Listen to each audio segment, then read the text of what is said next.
just gotta put this down. Yeah, because I have some other stuff that I've. Oh, sorry. Are we live yet? Yeah. Oh, I got it. Oh. I always forget to put the welcome and say hi in the chat thingy. Because I always. But we're live right now. Yes, we are. Oh, live. hi. Welcome, Burnt Out Studios. God, I don't know what episode this is. I know that It's episode something or other. if I get to reading another chapter, which I'm kind of wanting to do, but at the same time, all the stories that are in the media right now, and it started me working on outlines for another Burnt Out Studios property, which is a town called Liberty. Dang, I cannot type today. We've talked about a town called Liberty on like the second episode of this podcast, but the premise of a town called Liberty is it's set in the future. It's a dystopian future type of tale, and it's it's about it doesn't really have a main character as much as it's a setting type story, more like Sin City, where the city itself is kind of the reoccurring character. Although it does have a bad guy that reoccurs, but most of them are standalone stories. We've written 2 scripts for it so far, but Really? like I was saying, the news of the day is you started hearing about Amazon, basically doing digital book burning, banning different things, and then people like the Dr. Seuss books that were kind of self-terminating. They decided it would be a good idea to label those things as hate speech, which I'm still shaking my head at. I don't understand why people self-regulate themselves on some of these things, because they weren't offensive back then and they're really not offensive now. Anyway. Oh, you just don't understand. Yeah, apparently I'm not woke. So, anyway. I'm sorry. I should have had all this stuff ready. Bruce is setting us up, which is funny because his camera right now doesn't even look at us, can't even see him. Probably it might, because your thing's in the way. right? Well, I can actually see the lens. Oh, okay. So, dang it! I'm getting a new mouse. I can't wait. But your mouse was so fancy. It used to be. But what is going on? I don't. What are you looking up? Okay. Well, I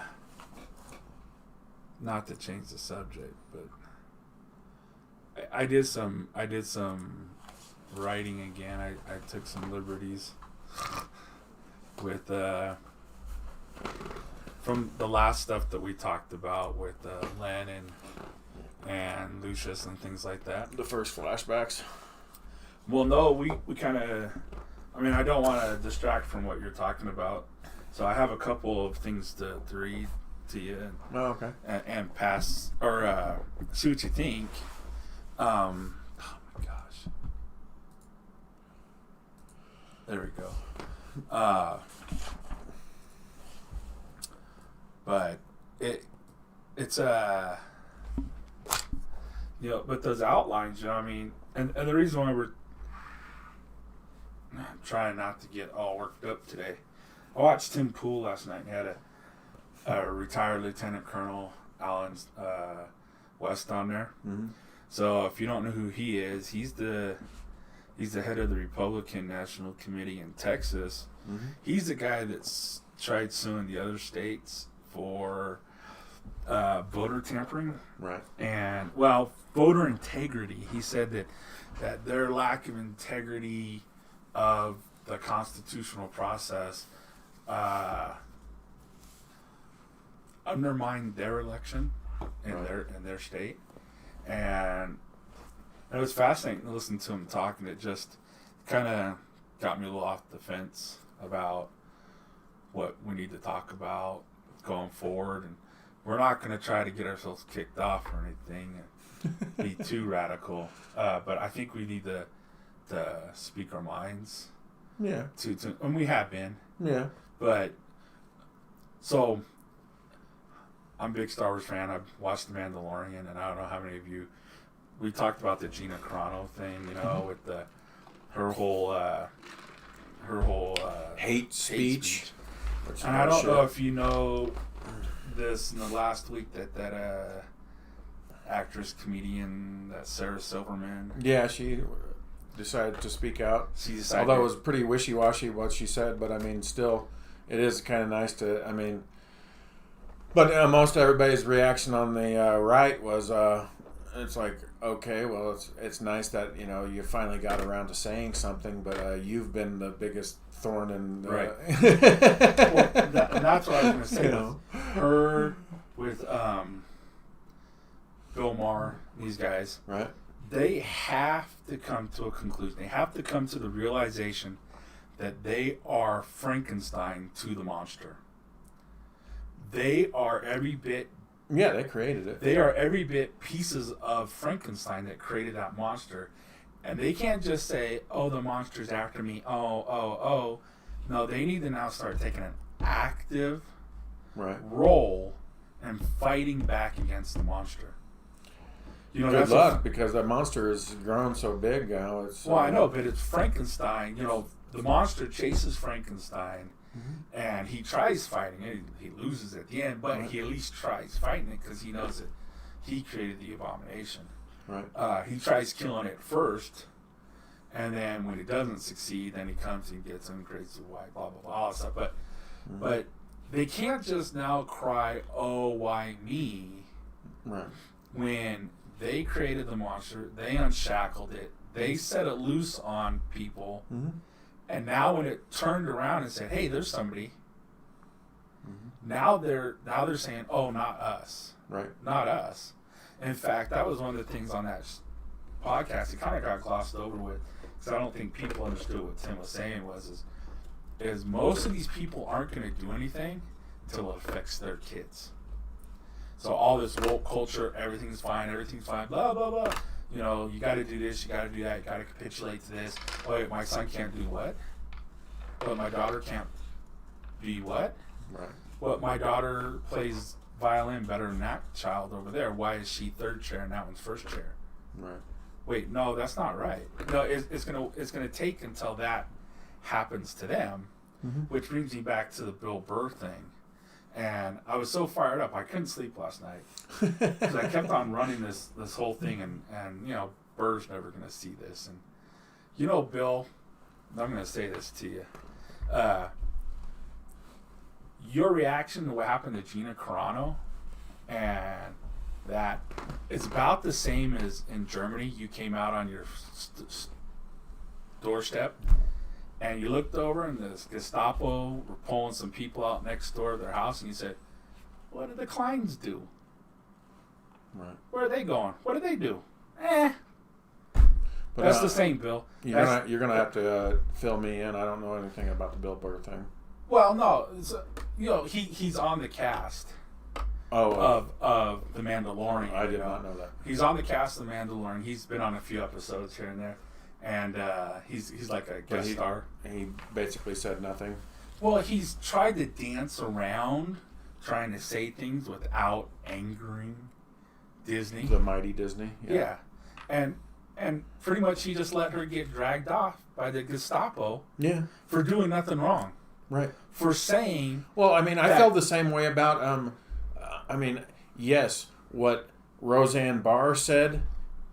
I guess if you were to compare it to what Gina Carano said, was worse. Right. But it was still just it was a stupid thing to say. She apologized for it, and nothing should have happened. But she got kicked off her show, and every one of them that was on the show, I mean, John Goodman, all the others, that just kind of shrugged and went on with life. I got cocaine. I got to snort. I got hookers and whores, children to buy. I mean, what is it? I don't know. That's only. Oh, Laura just showed me a thing that I guess Meghan Markle and Prince Harry ran. Yeah, I heard about that one. A GoFundMe to pay off a $15 million mansion. Fuck them. Right. What? Like, ask your God Oprah to give it to you. Why didn't she give it to you? right. Oh my gosh. And then they turn around and try to tell you, give more in taxes, but give us money for a $15 million home. Right. Oh my God, the audacity of these people is just.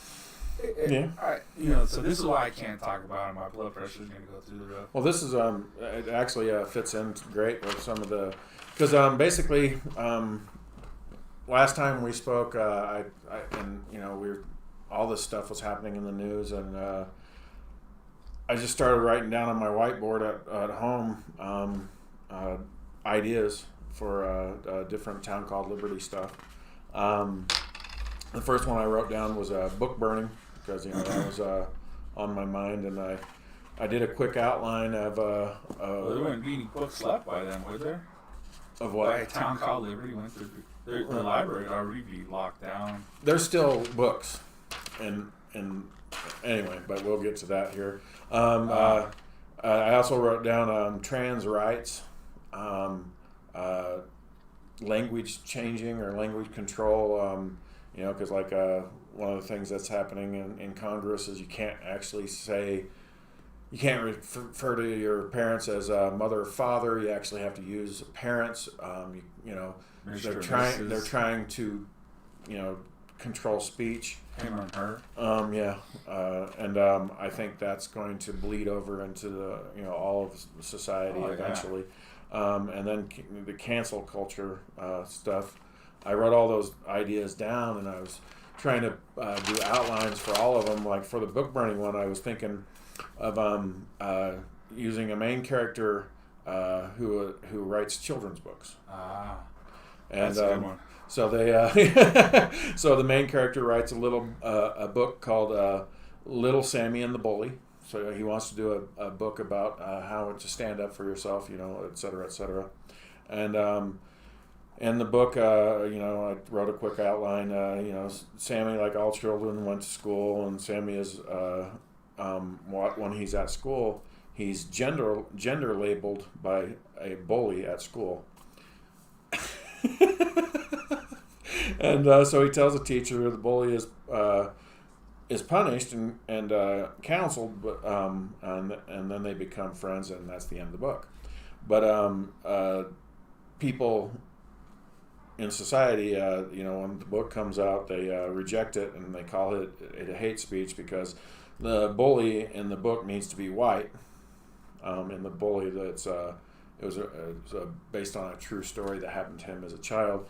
It was a black female that bullied him, and so they basically try him and convict him of hate speech, blah blah blah blah blah.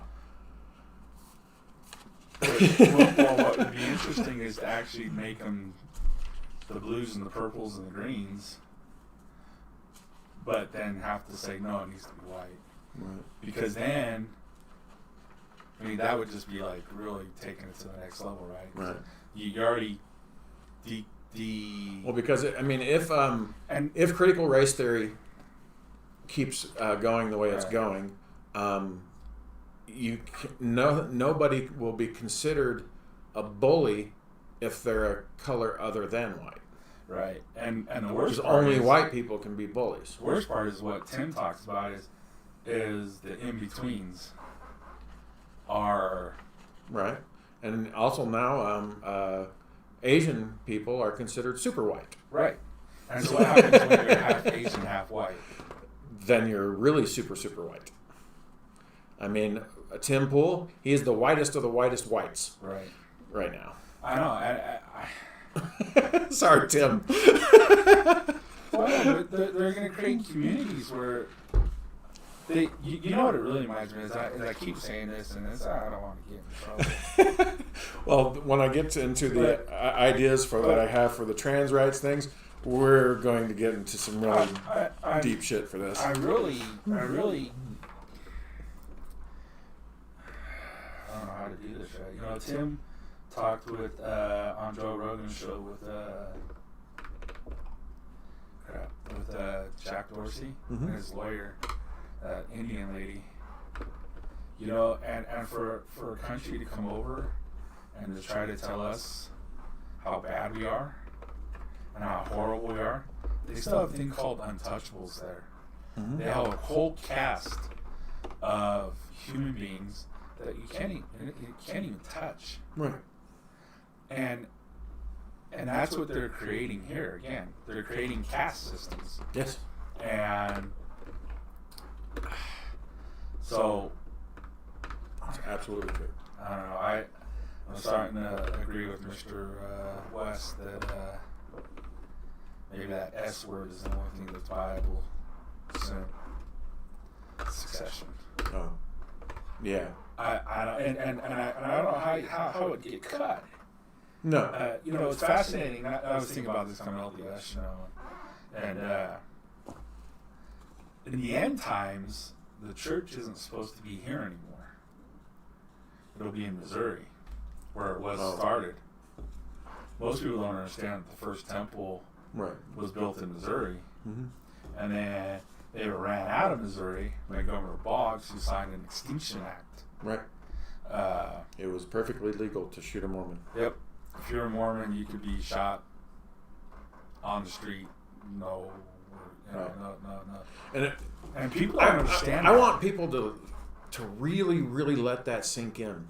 We had laws on the books that it was legal to shoot another human being in the street. Because of the religion. Because in that area, they came in and built infrastructure, opened a bank, you know,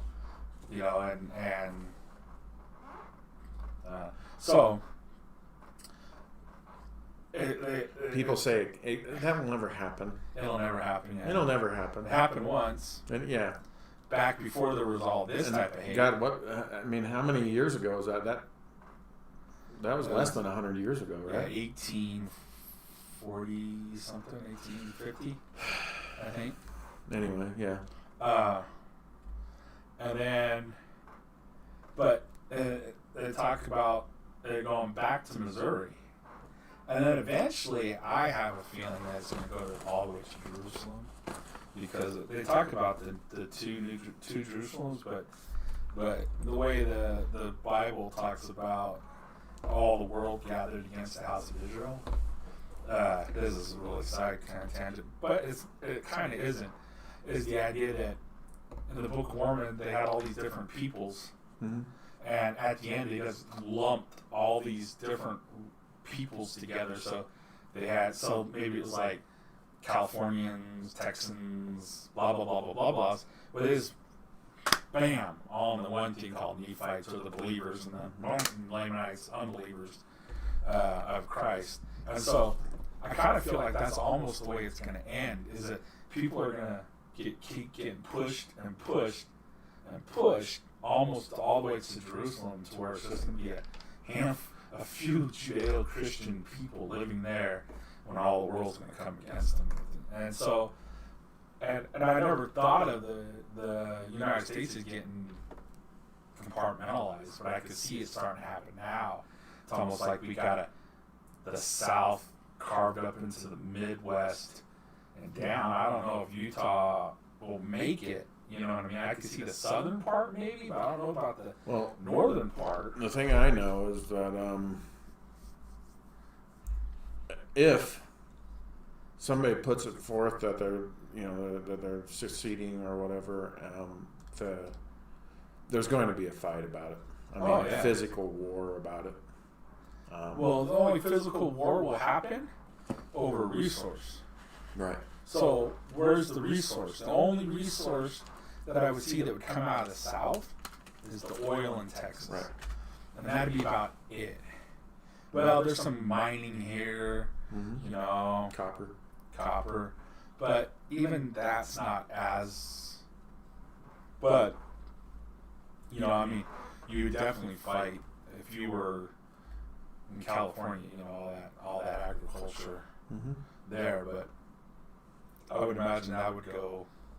You know, that was what Mr. West was talking about. He was talking about how all these, like, when he sued those other states, they said that he was talking about succession. Mm-hmm. And he's like, well, no, I want to follow the Constitution. Mm-hmm. I want to stay to form, as he said in the Constitution, to form a more perfect union. Right. We were wanting to continue to have that union. The only one that seems to be breaking away from that are these other states that are going against the Constitution. So in effect, they're the ones who are actually succeeding It's true. from the Union. That's one way. Yeah, it's definitely. You know, it's actually the opposite. You know, and that's another thing from the Bible, is that, you know, in the end they say good will be bad and bad will be good. That'll be the perception. Right. You will look and you will see that, and people say what's good is bad and bad is good. Right. Yeah. So what was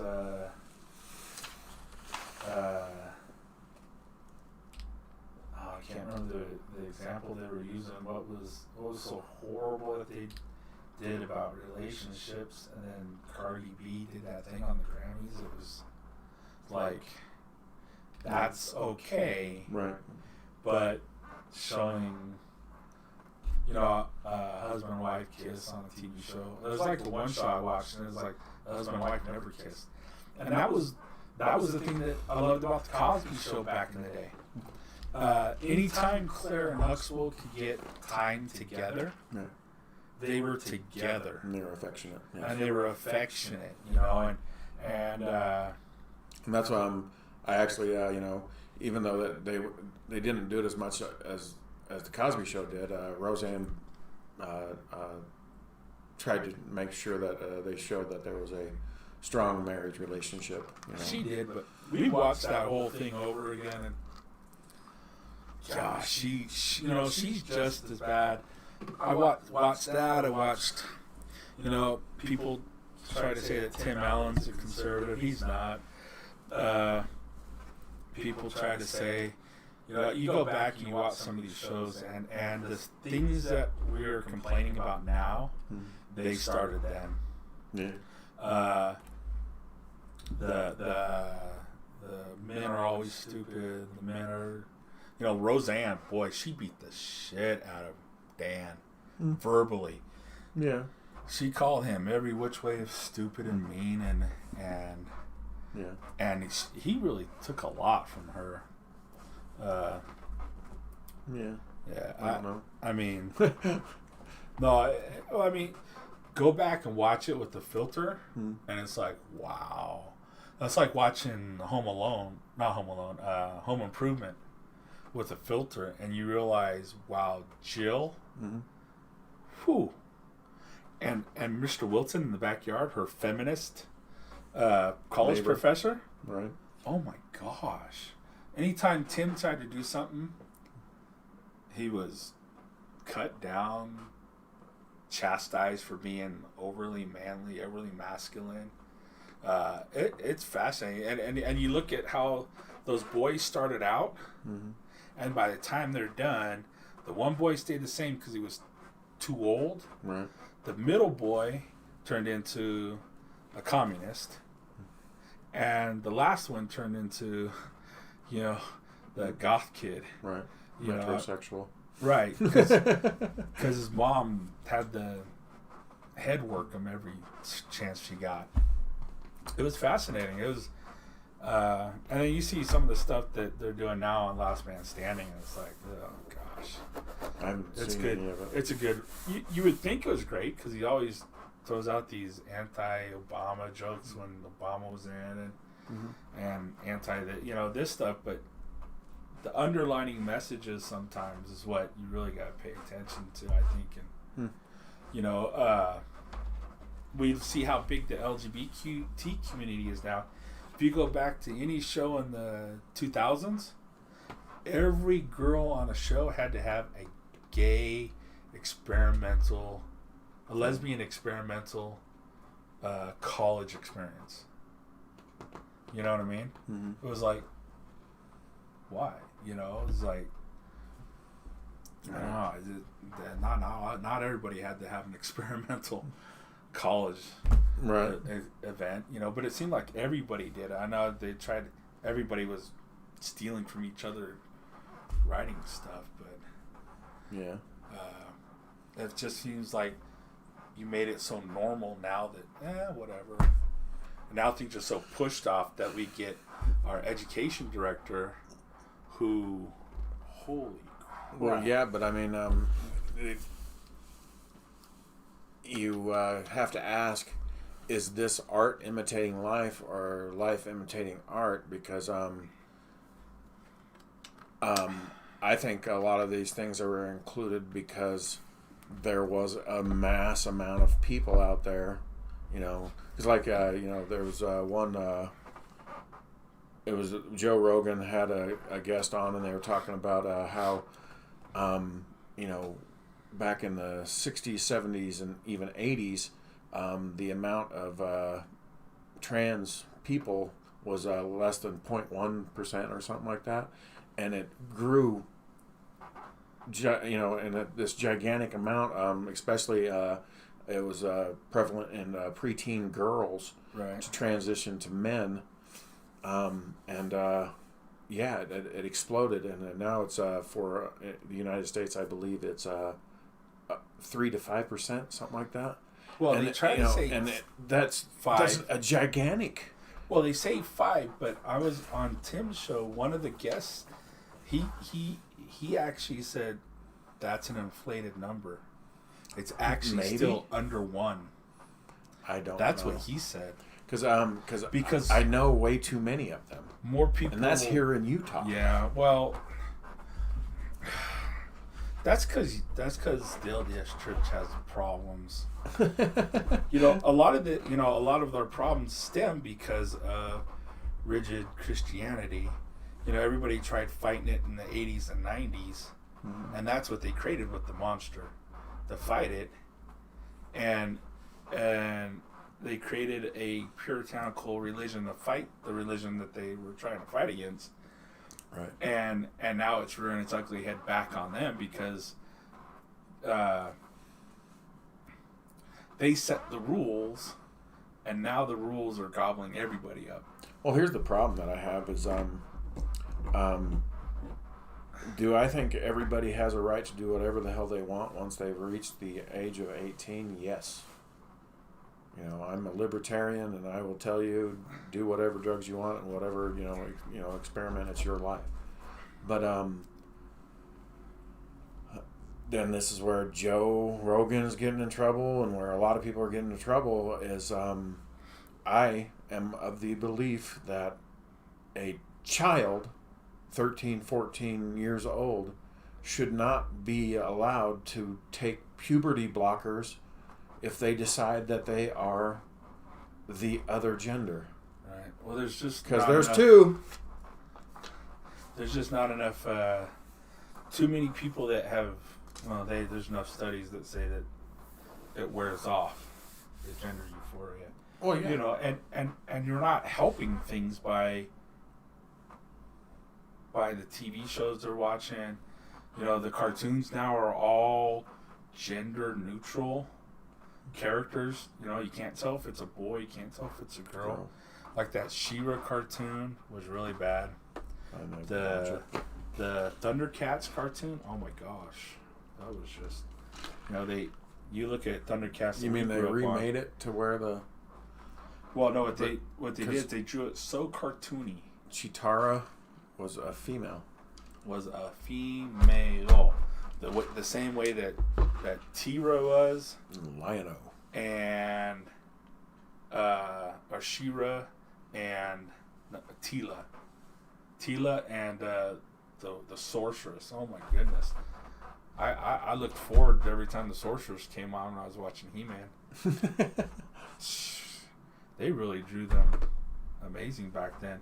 Well, But that's the thing I don't understand is it's like, why do people, a certain group of people, think that it's okay to get? I mean, you know, because that was one of the things that was brought up. Why aren't people pissed off that people are appropriating? Because, you know, people always talk about, you know, well, you're appropriating black culture, so, you know, and that's wrong. It's like, well, we're basically getting rid of female and male. Isn't that wrong? Well, I'll go with the appropriating one. I mean, come on, y'all, don't get me started on that appropriation stuff. Anyway, so let's go back to some of the stuff I actually have written down. As far as I have stuff in my head. I haven't written down an actual outline, but like for the trans rights one of the things that I wanted to do is in the dystopian future that we're putting together is I wanted to make the trans people considered the superior race. So when you're growing up and you decide, you know, or you tell your parents that you want to transition, because really what you're transitioning to is, you know, you're not necessarily going from male to female or female to male. You're going from a gender to no gender, mostly. And so anyway, these trans people are going to, go to the monastery. In the future, they'll be considered the smartest. Because they'll still be the entertainers, the people in the public view that can do no wrong. You know, because you can't say anything bad. But if you say anything bad about them, then you're the bad person. Blah blah blah blah blah. It's gonna be fascinating to have. So I don't know what I'm trying to think of a scenario where I can. The one thing that most people won't talk about, and Tim brings this up, and the mainstream media and things like that will never talk about this, is the suicide rates among people that have transitioned. Right. And what would be quite fascinating is to have a murder investigation go on of a suicide as the story, but it's crammed down everybody's throat that it has to be a murder. And as the investigator gets deeper and deeper in, he's realizing it's suicide after suicide after suicide, and it's like, no, it's a serial killer. It's a serial killer. No, these are suicides, and they won't look at it as suicides. It's not a bad idea. You talk about getting yourself in trouble. That probably get us canceled faster than this podcast gets canceled. Laura was like, don't get me canceled. I still gotta work. Suicide. So making the investigator the main character? Yeah, the investigator, and he's going to be the one at the end that says, well, why can't we tell people if these are suicides? Because we still want, we still want help to jump in there somewhere, Brzezinski. Well, yeah, he'll obviously come in. Right. He always shows up right when you're about ready to say why. Right. He shows up to try to steer you back in the other direction until you no longer move, and then he does his thing. Right. Yeah. And what did you think about doing them as little novellas? I like it. You write it out. I was out. actually thinking, the first one that we've done, we're so close to getting that first, volume or whatever you want to call it done.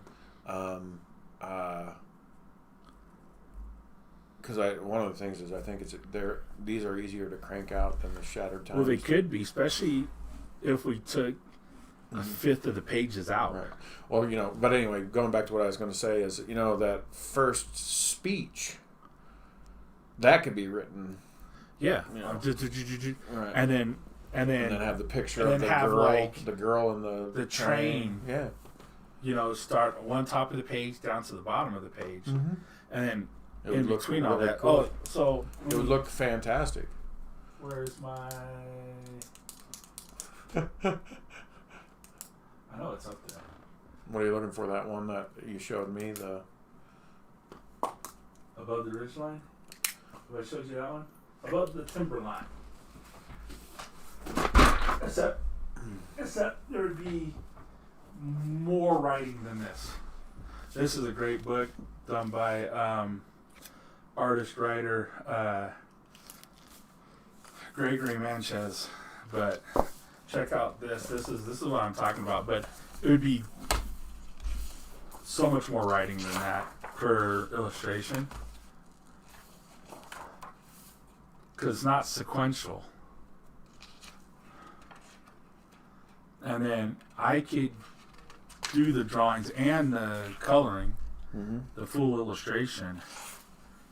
right. So this is written kind of as a script.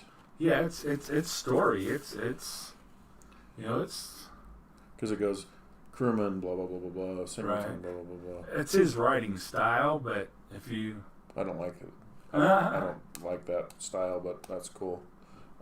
But yeah, this is exactly it's what I would what do I was is like thinking 2 of. or 3 pages of just writing, Right. and then throw an illustration in. I mean, It wouldn't If- be if- an illustration per page if Unless it's it's needed. if it's needed, unless it's needed, right? But the idea of it would be more like 2 pages, 3 pages of written stuff, Mhm. illustration, another couple pages, illustration. You know what I mean? Right, because I mean, you know, like that, like I said, that speech at the very beginning of the first novel or whatever you want to call it. That speech is pretty long, Mm-hmm. and so you know, it can easily be a page just by itself. But I do like that all the pictures and stuff of the little girl. And also the train going through the town, or kind of introduces the town. It's Right. It's almost an introduction, almost a hero shot, you know, just to see the city. Right. Yeah. Even though the town is not really a hero. But see, we could do a thing where you could do so much, because there's the whole classroom stuff, Mm-hmm. and all you would have to do with that is just put up in the top corner just a picture of him and the girl. Right. And you know, And I mean, then- it would also allow me to get into the little bit of their backstory. You know. Yeah. You know. Enrich and just enrich the with little stuff of, well, how did that get to that? Right. You know, Right. stuff that I would have to try to figure out how to draw, but Mm-hmm. now, you know, we could go from 80 pages down to like 20, and that would be, and I could do those like 1 a week, 1 or 2 a week, Mm-hmm. and then if we post them, and then once we get the whole book together, Mm-hmm. then we sell the book. I think that would be a great Right. thing, Well, way to do it. Also, I mean, you know, one of the things is I do want to do them and then shop them around to, like I said yeah. before, shop them to Glenn Beck, shop them to Ben Shapiro, those kind of people. See if they can help. You know? Yeah, I mean, even I know maybe even just a sponsored blurb at the beginning of the show about it, or would be awesome. Right. You know, hey, check this out and stuff like that would be cool. Well, I also thought it would be fun, is because you know I've created the city we've created the city, you know, Liberty, and we've created the idea. Mhm. But do you know how fun it would be to have somebody like Glenn Beck write a story for it? Oh, yeah, that'd be kind of cool. Yeah, That'd be fucking fantastic. yeah, that'd be awesome. I mean, he could pick the subject. He could, you know, but you know, it's basically. I mean, I once again, I hate it when I keep forgetting that I'm talking to an audience, but Maybe. right. But we hope it stays on. The town called Liberty Stories, like I've said before, but not. I don't know if I said it on the podcast or not. Is they're kind of formulaic because they always follow the same type of formula. There's a main character who's going about his daily life in Liberty City, and he gets to a point in his life where he asks the question, why is this happening, or why is blah blah blah. But he asks that wonderful question of why, which we ask every day of our lives. And then there's the bad guys. There's a guy named Brzezinski. He's a police officer for a group called the Homeland Environmental and Labor Proctor. So basically, they're in charge of people. Basically, they're in charge of everything. They regulate it all, and so they get involved, and they either change your mind back to, not asking questions, or you just disappear. So that's that's basically the formula that every story follows. So there is, like I said, there's no main character because most of the main characters of the book die. Sorry, spoiler. But like we were just saying, that trans right one, that'll be kind of interesting if I do use the idea of making the main character a investigator, because he's a cop, but there's different levels of cops. And nobody's higher than the HELP. Well, what's fascinating with cops is that in that type of society, you go back to the Soviet Union. And there was a great movie called The 43 Children. I think that's what it is. It was with Tom. How old is this thing? Bang. Which Bang? What's his name? Really? Oh, it has I don't remember his name.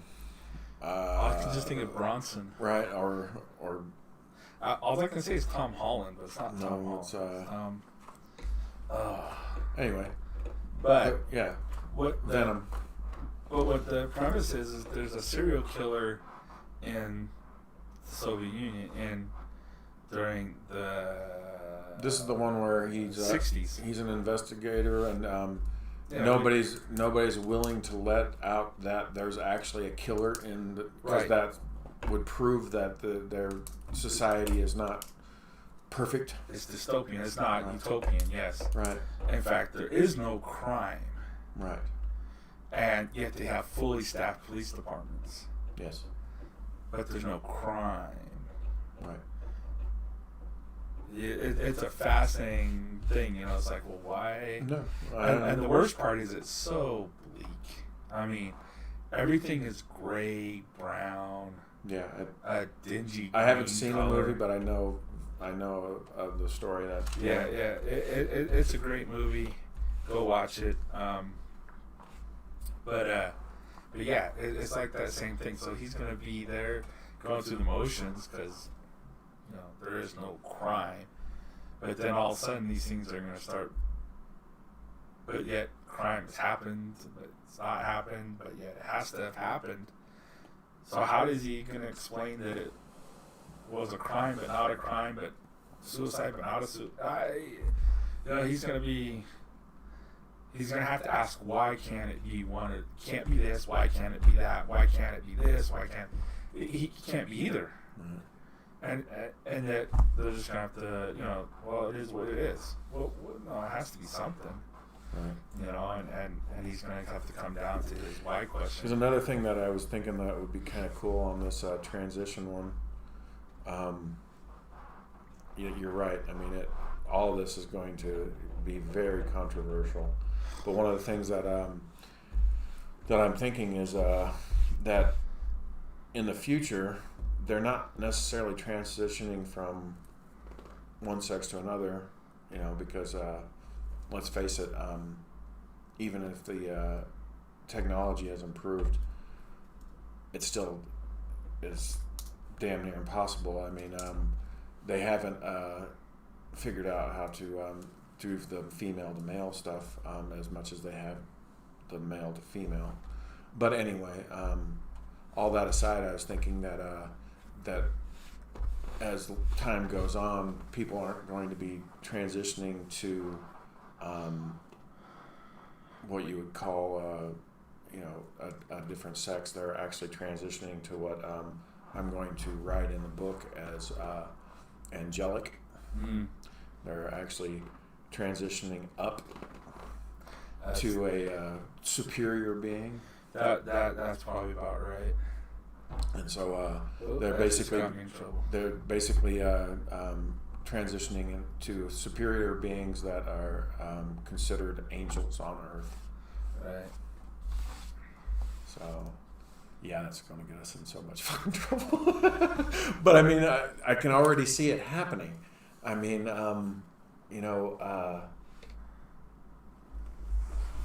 and they're going to be the influencers. They're going to be the ones that are the actors and the entertainers. So yeah. Anyway, but it would be kind of interesting to for an investigator to come onto a scene and be told that somebody killed an angel, and he has to investigate it, and he finds out that it wasn't anything but a suicide. Well, not only that, but has to be tough. You have to make it into an accident. Because how on earth can an angel get depressed? Right. Can't commit suicide. Can't have been murdered. Right. So, but yet they'll have to have it done in such a way that it was that the person who did it in purpose to have to call attention to it. Mm-hmm.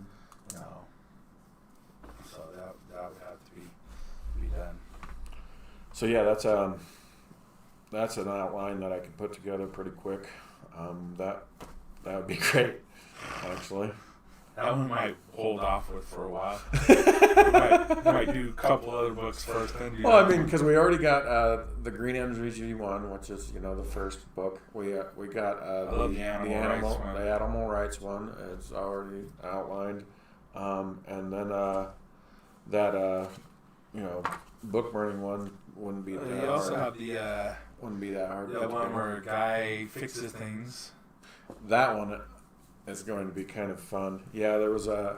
And the thing about it is there is an underlying story that is running throughout the whole thing. So it's not just going to be a rinse and repeat. Right. There is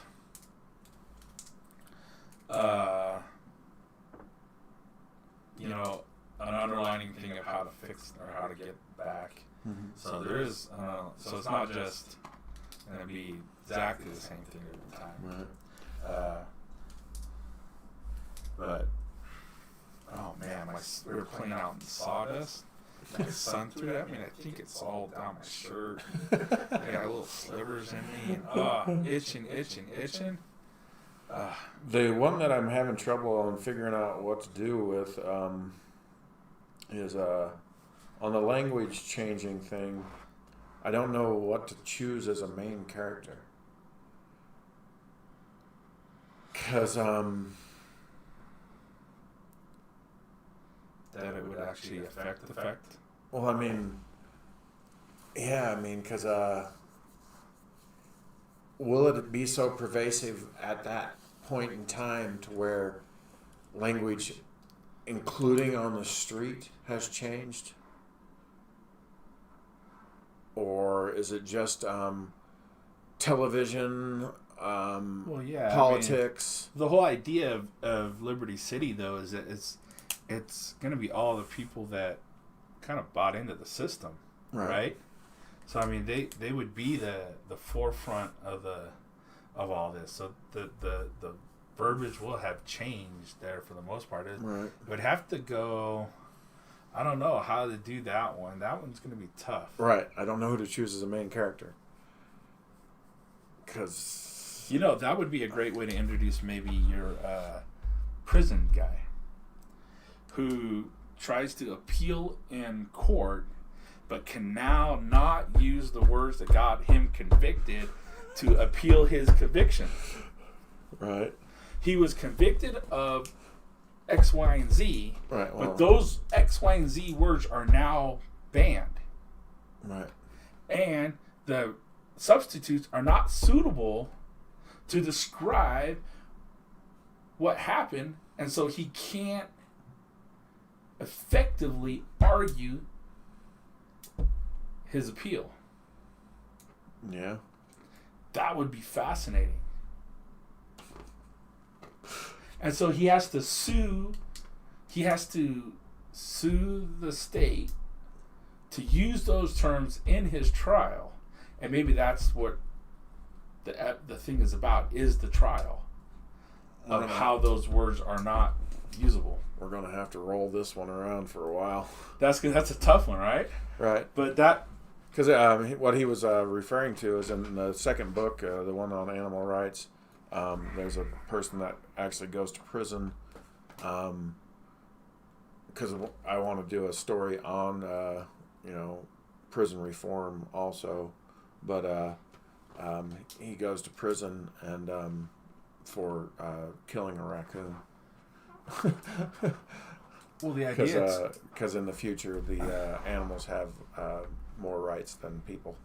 Right, yeah. Well, and the idea, too, is you put enough people behind bars that don't belong there. Those are the people that hold the values and ideals that you're trying to save.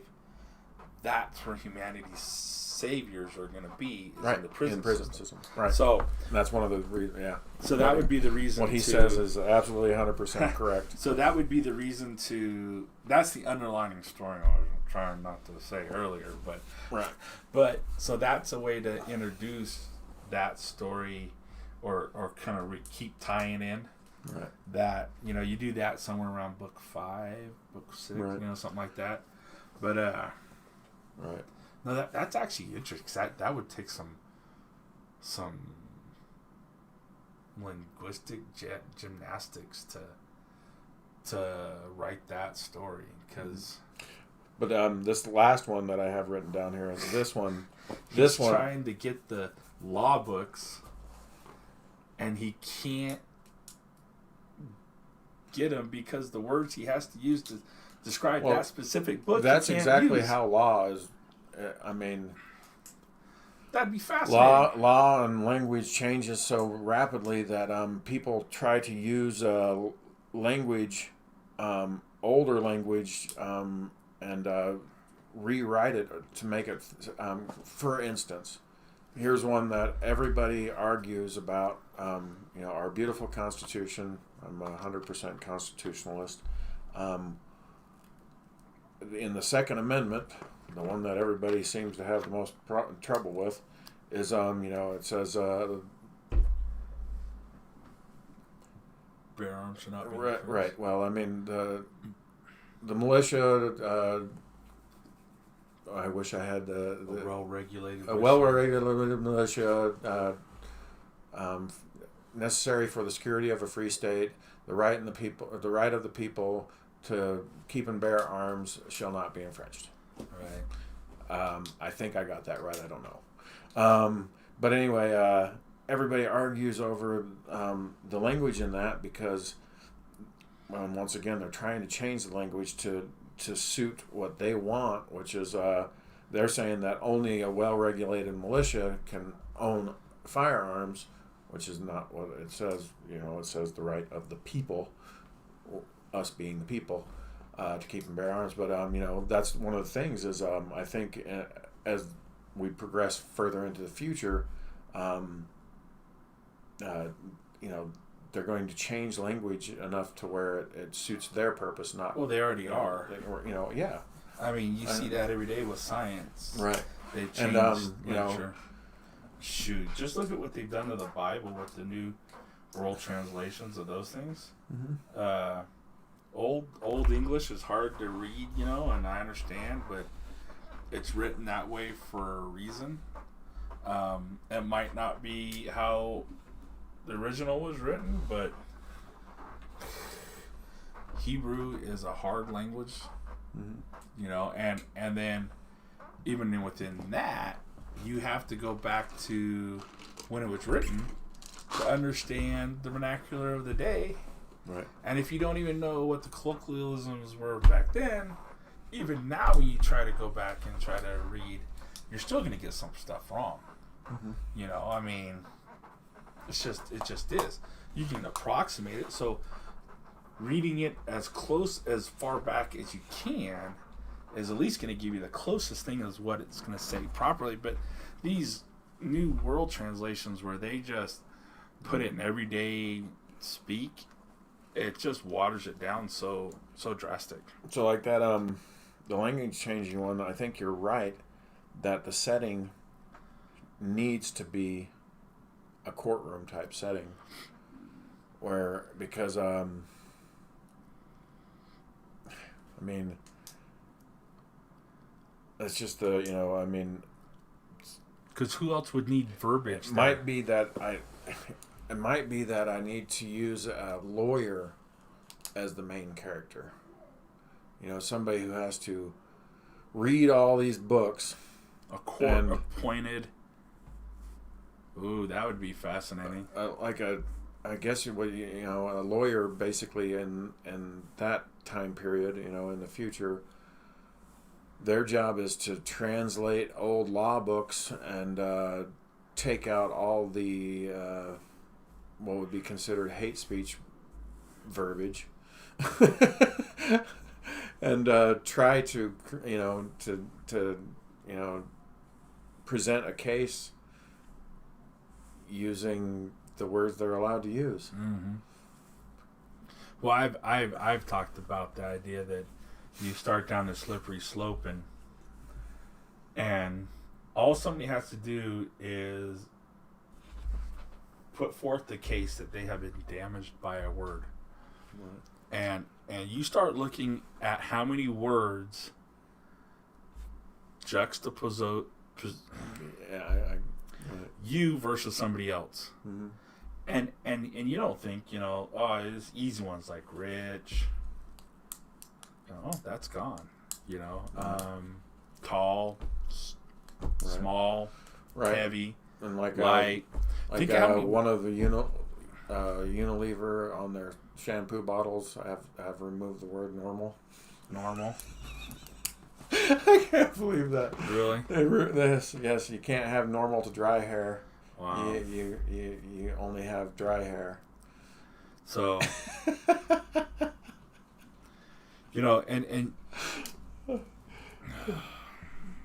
fascinating. But I mean, it would be kind of cool to use a lawyer as the main character, and I mean he might be defending like the character from the second book, but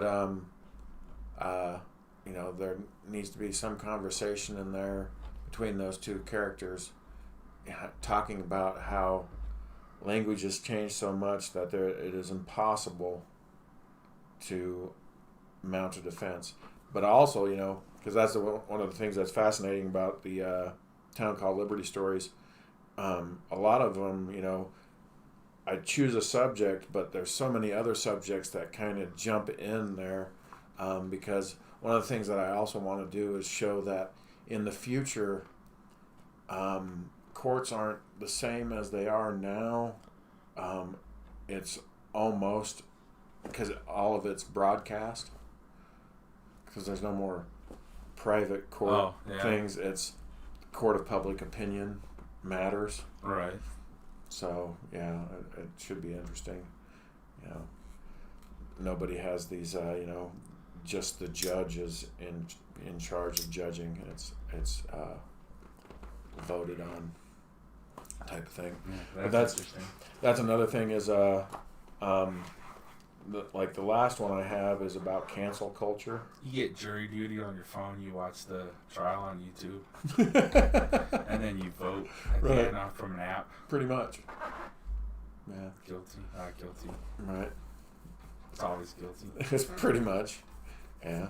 That's the way the world works now. Pretty much, yeah. I mean, these things, that it's not. it's not far fetched. Well, you know, truth is stranger than fiction. It's hard to write anything that's more far fetched than what actually happens. Right. Well, like for instance, you know, last time we were here, we were talking about, you know, flying cars and stuff, and I gave the opinion that you know, even though we have the technology to make flying cars right now, it'll never happen because the government will never allow it, and that's just it. I mean, my vision of the future is the technology is not going to advance much past where we are now, because I'm of the opinion, and it's absolutely true, that innovation and you know, leaps and stuff, you know, as far as you know, technology advances, all of those happen when you have a free market society. Oh, yeah. And if you don't have a free market society where everybody is basically living in North Korea, you know, there's not going to be any advances past right now. Well, that's like, you know, I think one thing we should do is brush up on Atlas Shrugged and do a review of that kind of in depth, because we talked about that once before. You know, you were saying you have a problem with it because they let these tech guys go off, you know, form their own country, you know, their own society. You talked about, well, look at what the tech giants are doing now, and blah blah blah blah blah. Well, the difference, though, as I was thinking about, the difference was Henry Reed Reardon, and what's so fascinating, he was inventing steel. He invented a super steel. Right, super steel, which everybody wanted to steal from him. I think that was probably a pun. But his only goal was to make the best steel he possibly could. Right. Mark Zuckerberg no longer is trying to make the best Facebook he possibly can. No. He's trying to influence the world. So he has taken himself out of that realm. You know what I mean? He's no longer those type of guys that would go off to form that type of society. And that's the difference, I think. And that's the magic of that book is what she's saying is if you're just working for the potential of that thing that you do, you know, find your part and act it well. Right. And you want to become the best at it that you can possibly can, that's your single goal. Right. Their goals have morphed. And so they wouldn't go off and do that society. And I think that's the libertarian constitutionalist type of society that people are thinking about. And like on Tim's show last night, and it's so fascinating. It's so fascinating listening to Ian and these idiots sometimes, you know, because I remember there's been two guys. I think that Jesus Hotep guy, you know him? You know him? He's like a podcast personality. Never heard of him. So him and there's another guy, Eric July. He's on Blaze TV. Okay. So both of them had to hit back, I think, on Tim and Ian with the idea that you automatically go to the worst case scenario because you think that every person is inherently bad. You know what I mean? Because Derek was like, Tim was like, what, you think people should own roads? And he goes, sure. He goes, so then what happens if my wife pisses off your wife and then you cut access off to the road to me? Well, why does your wife have to piss off his wife? Right. Well, why is he going to automatically cut access off to you? Why? So everybody's inherently bad? So in their mind, they just go worst case scenario for everything instead of what? Instead of what was magic about Atlas Shrugged was, it was a polite society of people who were just there to make the best thing possible. Right. So some guy wants to make the best roads possible for you to travel on. Well, even in the past, that was one of the things, when the roads weren't owned by the government, the people that would build the roads was the manufacturer of some product over here, like he manufactured beds or something like that, and he wanted people to be able to travel from point A to point B where he was to get the fucking bed. So he would build the road. Not even so much that. He wanted to be able to get his beds to the train station faster. So he built an interstate road to allow that to happen. Exactly. And then more towns sprung up along the roads. Right. Because they could service the people that were traveling back and forth. Absolutely. Yeah. So that's how it was supposed to work, but I don't know why. Well, and Eric, he tried to tell Tim and them, tell me where any time that has happened that legislation hasn't been the culprit to the downfall of it. Exactly. Like, what do you mean? So say some guy goes and says to the town, hey, you need to block off those roads so only my roads get used. You need to make a law for that. Right there, bam. Mm-hmm. Government interjection, and now the system is failed. Right. So he was like, let it just work itself out. You'll be surprised at what happens. Mm-hmm. And he's like, and the problem is we've never been allowed to try it. Right. He's like, I'd be all for just, cutting loose and letting us go and have our own little state and try it. And that was what the fascinating thing about, an Atlas Shrugged, to get down at the end. They go to a concert for this singer. She's the premier, I think she plays the piano. And her concert was 50 cents or something like that. And the person couldn't understand why. And she was like, well, that pays for everything that I need. And, you don't have to, she didn't need to price gouge anybody. Right. Because it was about her art, not about, how big of a house she has to buy. And it was fascinating, that book is so of its time, especially with the stealing, especially with and you see Tim and you see that little weasel sometimes, Ian. It's just fast. He keeps talking about how. Sorry, Ian. we need their codes. We need their codes. Make it yourself if you're not smart enough. Make it yourself or put up with it. That's stealing. That's appropriating. Mm-hmm.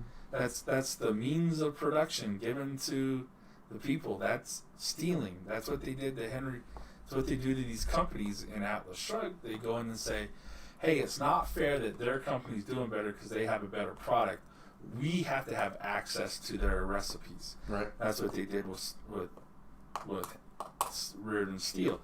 They wanted access to his steel recipe. Yep.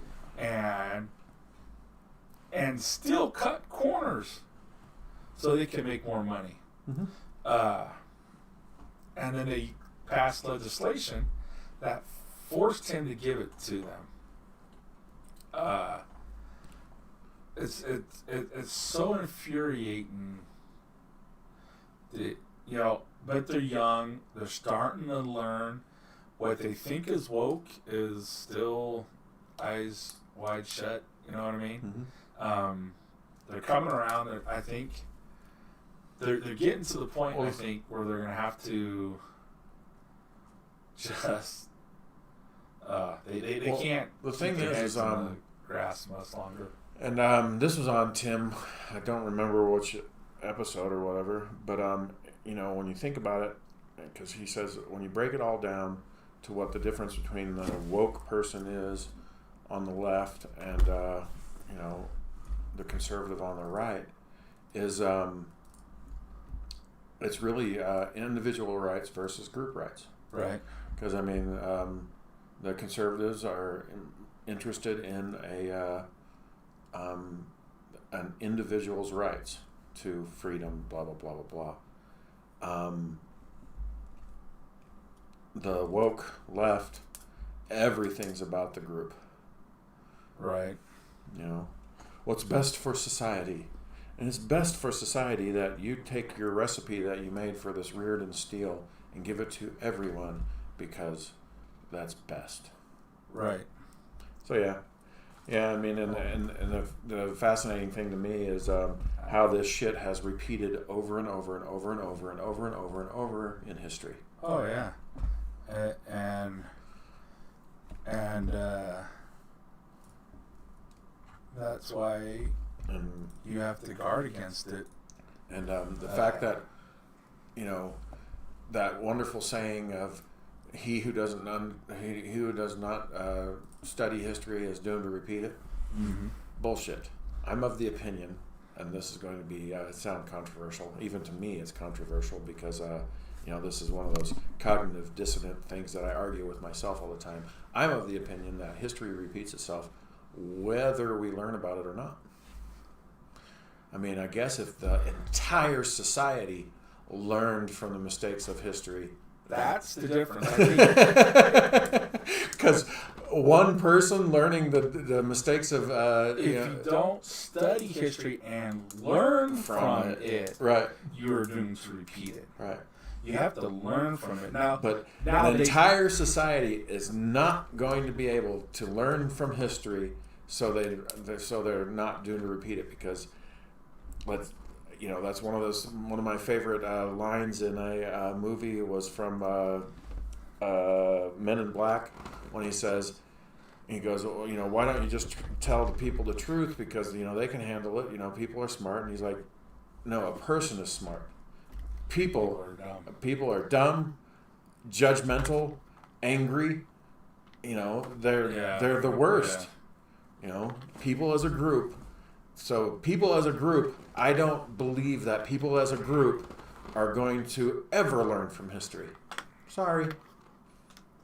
Well, the difference between, and I think it's part of where we've gotten to the point now where everything's readily available, Mm-hmm. is you no longer have to look past today for the most part. Right. You don't have to work for tomorrow. Some do, and those are very successful people. You can see the difference, right? You can see the successful people are the people that work for tomorrow, and then most people just get by with today. Right. And because of that,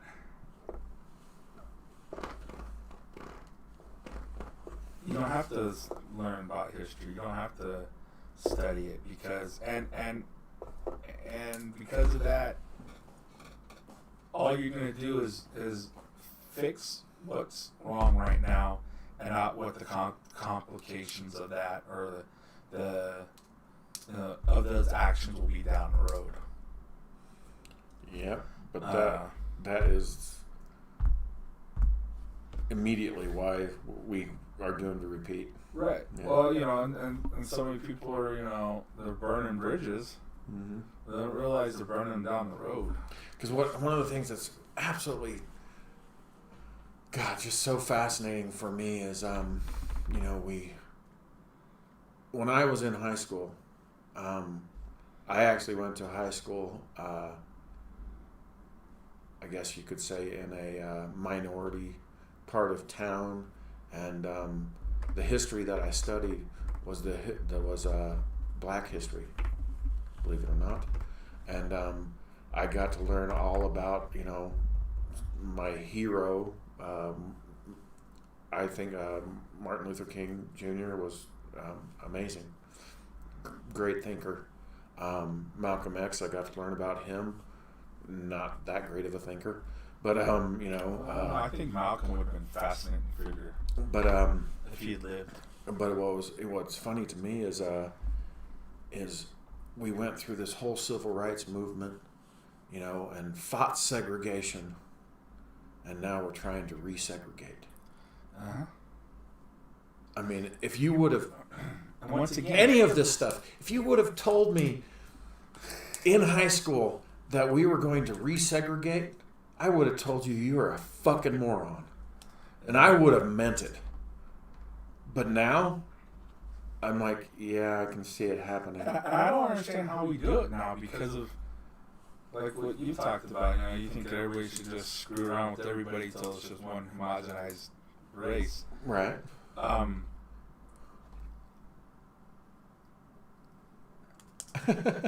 mean, how are you going to create zones to live and to separate people where? Don't ask me, man. All this, you know what I mean, though, right? all of this in the name of fucking equality. I mean, this isn't equality. I don't understand how it works. I don't understand how half Asian, half white, where do they go? Well, yeah. I mean, my kids are Korean and American. Right. I mean, I guess I should say they're American. They're American, but they're half. But they're half Korean. European, half Korean. Right. I'm mostly Danish and some American Indian. Viking. So he's Viking. Right. I got Viking Koreans. Viking Koreans. Can you imagine those outfits? Right. But it's like, I'm just trying to think of those outfits because, look, I don't want to be mean, but out of all the Asian cultures, the Koreans have the most.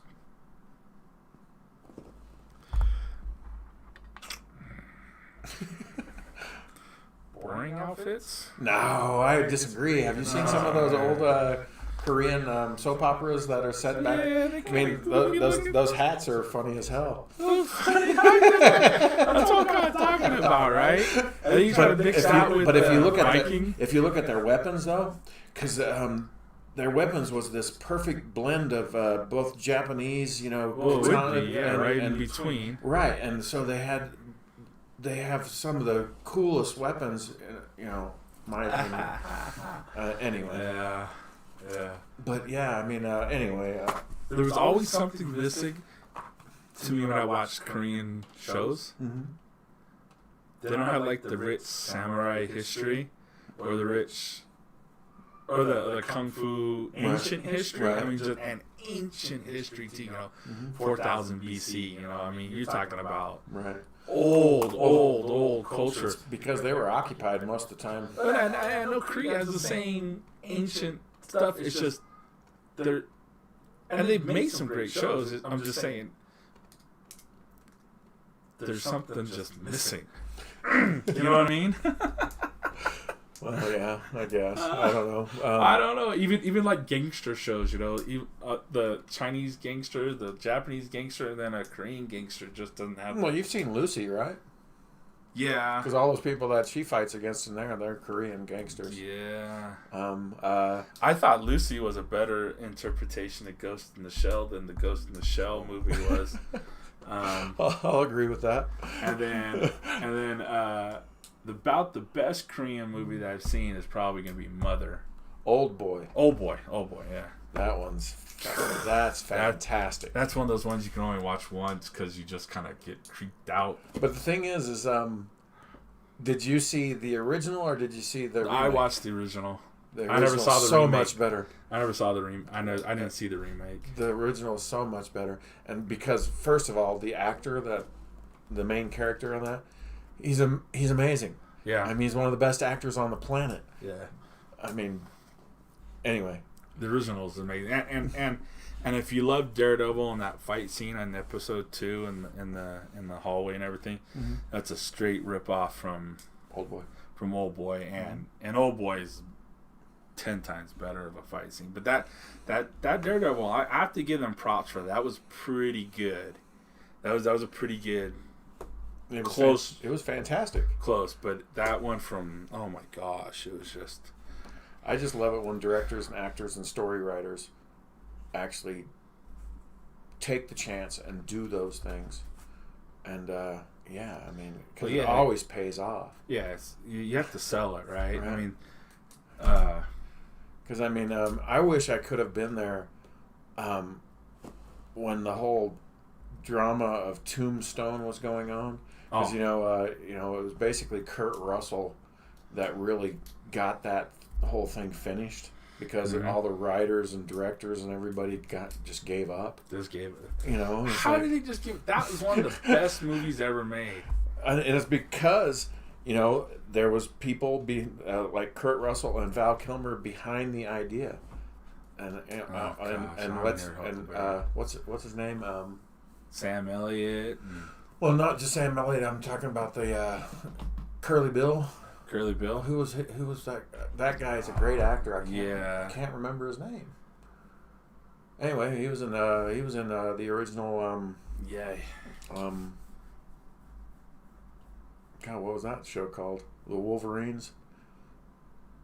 Oh, with Patrick Swayze. Yeah. Red Dawn. Red Dawn. He was in the original Red Dawn. He was the pilot that got shot. That's right. He was the pilot. Yeah. You would have recognized him from newer shows too. He did quite a bit that you're like, oh wait, that's Curly Bill. Mm-hmm. I always liked that. I always remember because Hayden Church is in it. Yes. Lowell. Yeah. is in it. Is one of the bad guys, but they had a lot of star power in that. I mean, because even the small bit parts, because even Jason Priestley's little right. Jason Priestley was. And the one that you don't realize is Billy Bob Thornton. Right. When he was overweight. But slaps the crap out of him. Pull that log, hey. Hog leg. Yeah. Skin that smoke wagon and see what happens. I said, throw down, boy. Come on, Billy. Oh, man. Why, Johnny Tyler. Yeah. You madcap. Where are you going with that shotgun? Doc? I didn't know you was back in town. Yeah. But actually, there's a great... And then when he goes, here, Wyatt. He's like, what? Wyatt Earp? But what was funny is one of, because Billy Bob Thornton, a great actor, another great actor. I mean, I love it when we get to gush over these people. But anyway, there was this really small part that it's getting harder and harder. That's the worst part. Right. There was this one really small part that he had in a Steven Seagal movie. It was Fire Down Below.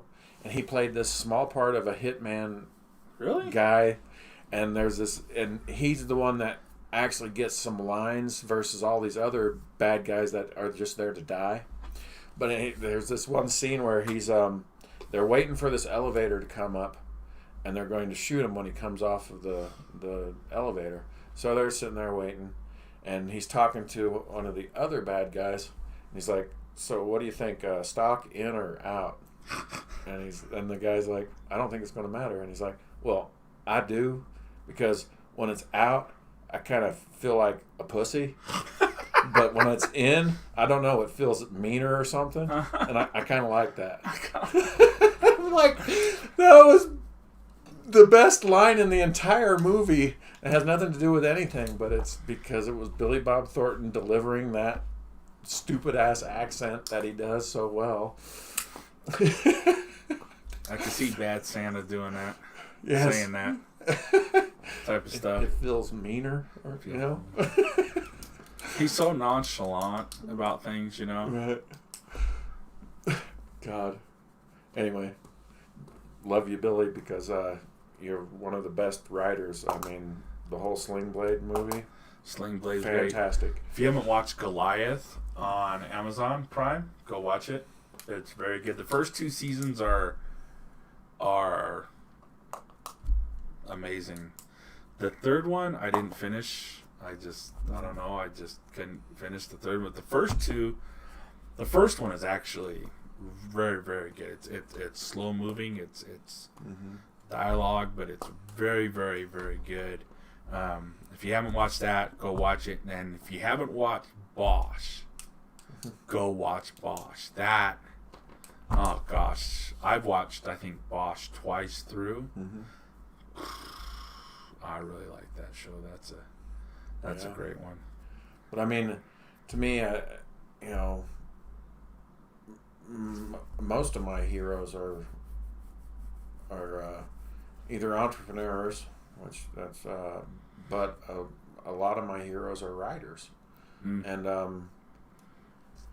like Billy Bob Thornton, Clint Eastwood, Kurt Russell, all of these people, they're not only actors, they're writers and directors as well. Mel Gibson, and and then some of the ones that actually don't get in front of the camera, like who's the one that did Firefly? What's his name? Joss Whedon. Joss Whedon. He's always behind the camera, but he's a phenomenal writer, and I think he got these in guys front a couple times. I think he did in his adaptation of Much Ado About Nothing, which was. But the thing is Much Ado About Nothing, unfortunately. But the thing is I had what's such high hopes for that. What's funny to me is But it was really these guys bad. these guys have to be conservative on some level, because their stories, they're all from a conservative level. One of my favorite lines in a Joss Whedon's Firefly was they're asking the main character something about the government, and he's like, well, that's what the government's for, to get in the way of free people. Mm-hmm. And it's like, and you see that throughout Joss Whedon's writing. Well, that was back when they thought it was evil Reagan stuff. You know what I mean? That's the amazing metamorphosis that's happened of where the kind of quote unquote right stayed, and then the left just kept going and going, and now these guys, it's like, well,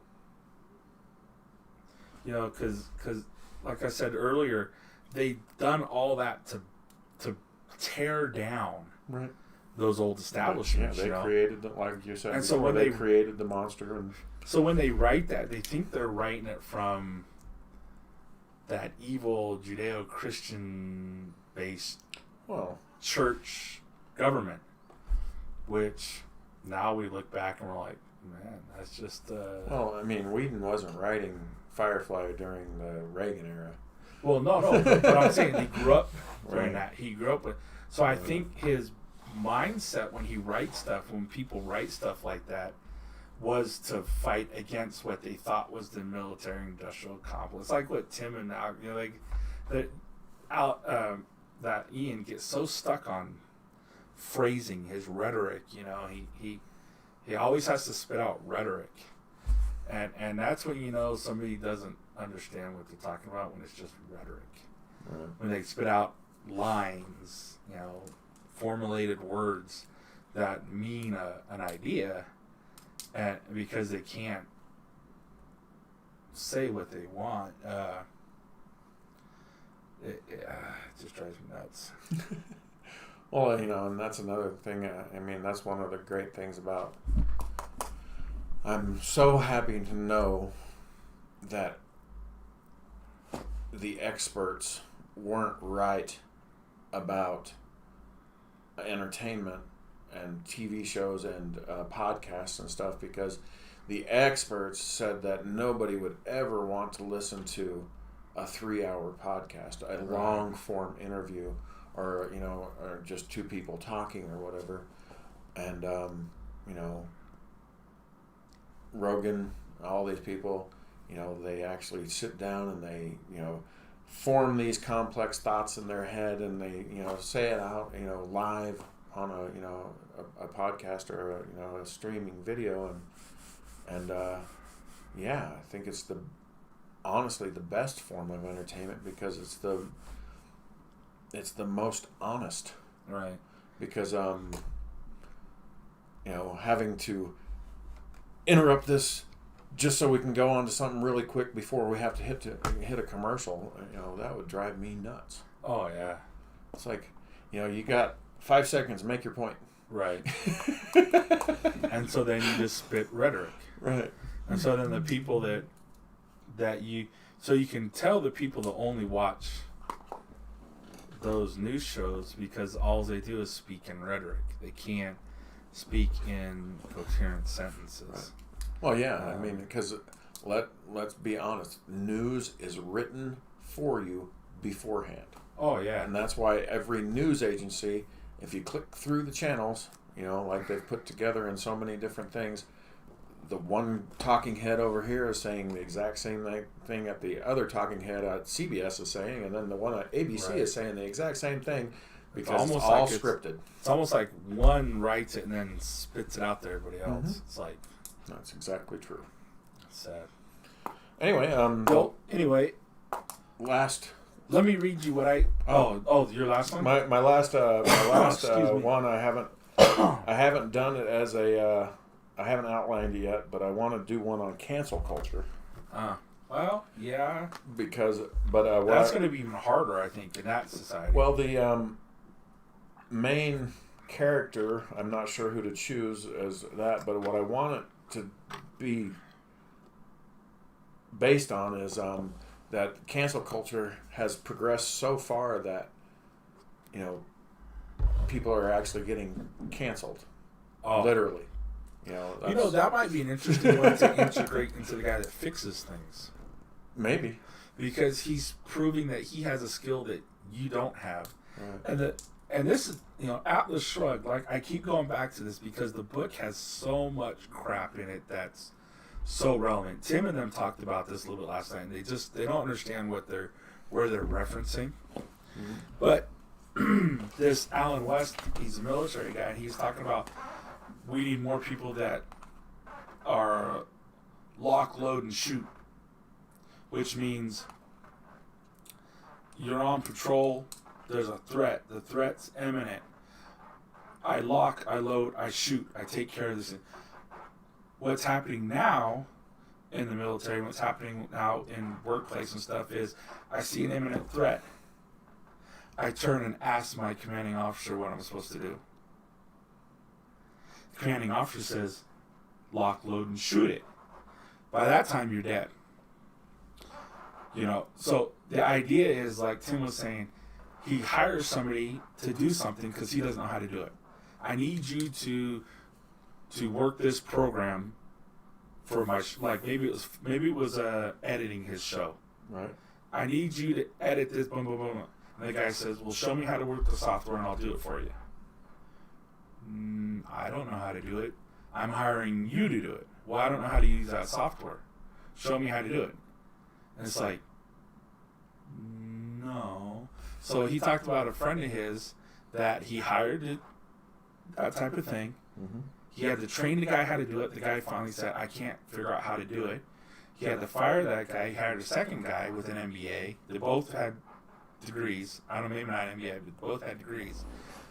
That guy couldn't do it either. Now his startup money was depleted for hiring somebody to do that job. Mm-hmm. He hired some people off the street who didn't have a degree. They had moved out to LA to, and they answered his ad and they hadn't gotten back to him in a couple weeks after hiring him. And he started wondering if they were even doing their job. Right. And he called them, and said, "Hey, is everything all right?" "Yeah." "Really?" "Oh, well, we had this one thing that came up about a week ago, but we did this and this and this, and now everything's working great." That's lock and load people. Right. They see a problem. They don't have to be told to go fix it. Right? You work in the restaurant. Right. How many children working for you will see a puddle of water on the floor and just stare at it? Right. And you have to walk up and say, "Will you go get a mop and go mop that up for me?" "Oh, okay." How many people see the water? "Oh, I'll go get a mop and mop that up." Right. Right? So there's a whole culture that is in Atlas Shrugged. It's about that train accident that happened in the tunnel. Mm-hmm. And they need the call for help, but the person that operates the phone isn't there, and the guy sitting next to the phone can't use the phone because it's not his job. Right. And she's yelling at him, "Call." "I can't. I'll get in trouble." Right. She has to pick up, and he's like, "Don't do that. You're going to get in trouble." She picks up the phone and has to call emergency services. That's the mentality that we're baking in. Well, it's funny because And with the Fix-It thing, would be fascinating. Right.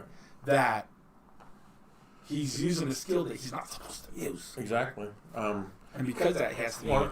Another, sorry, for everybody that's out there in TV land, what he's talking about is another script that I wrote is, because all these people are living in a dystopian future where their housing is provided for them and their, furnishings are provided for them.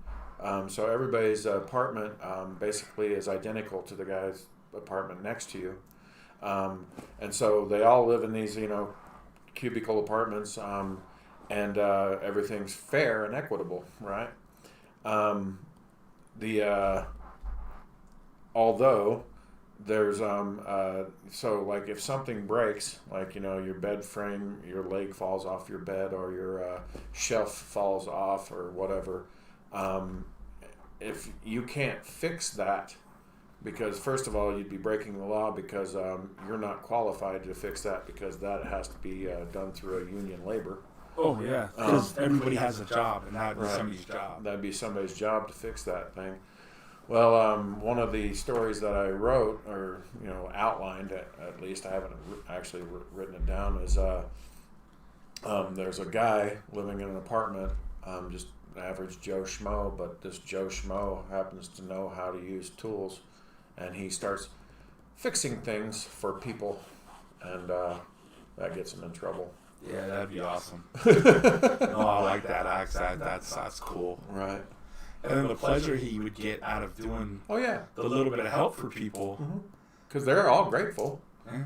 I mean, 100% grateful. And then he actually starts. I have him actually Some start little grandma turn them in. making stuff. Like figurines or whatever, just toys for and once again, that's not something that you're supposed to do. And so, help actually gets involved. Homeland Environmental Labor Proctor, they get involved because people are reporting these products that are basically black market products showing up in this neighborhood. So they go to investigate and find out who's making these things. So yeah, I like that. yeah, and once again, it sounds weird that life would ever get to that point, but we're getting there. We're getting there. Let me transition a little bit over to some Shattered Time stuff. All right. So, after our last thing, I got sick, but I wrote some stuff down, and then I finally got strong enough to actually write it down. The other night, I actually got strong enough to to come up on my iPad and do the actual. So I wrote it down on paper. And then I had to redo it. So it's not all coherent. This is just, think of this as a sketch. Okay. So, and in doing it, so we kind of, the idea that maybe what Len's doing is kind of like plaguish, right? That when he drains you, it looks like the plague. And I was looking at that, and the only problem is the plague that black started around 1346. Yeah. So we have now. To me, though, I almost was wondering.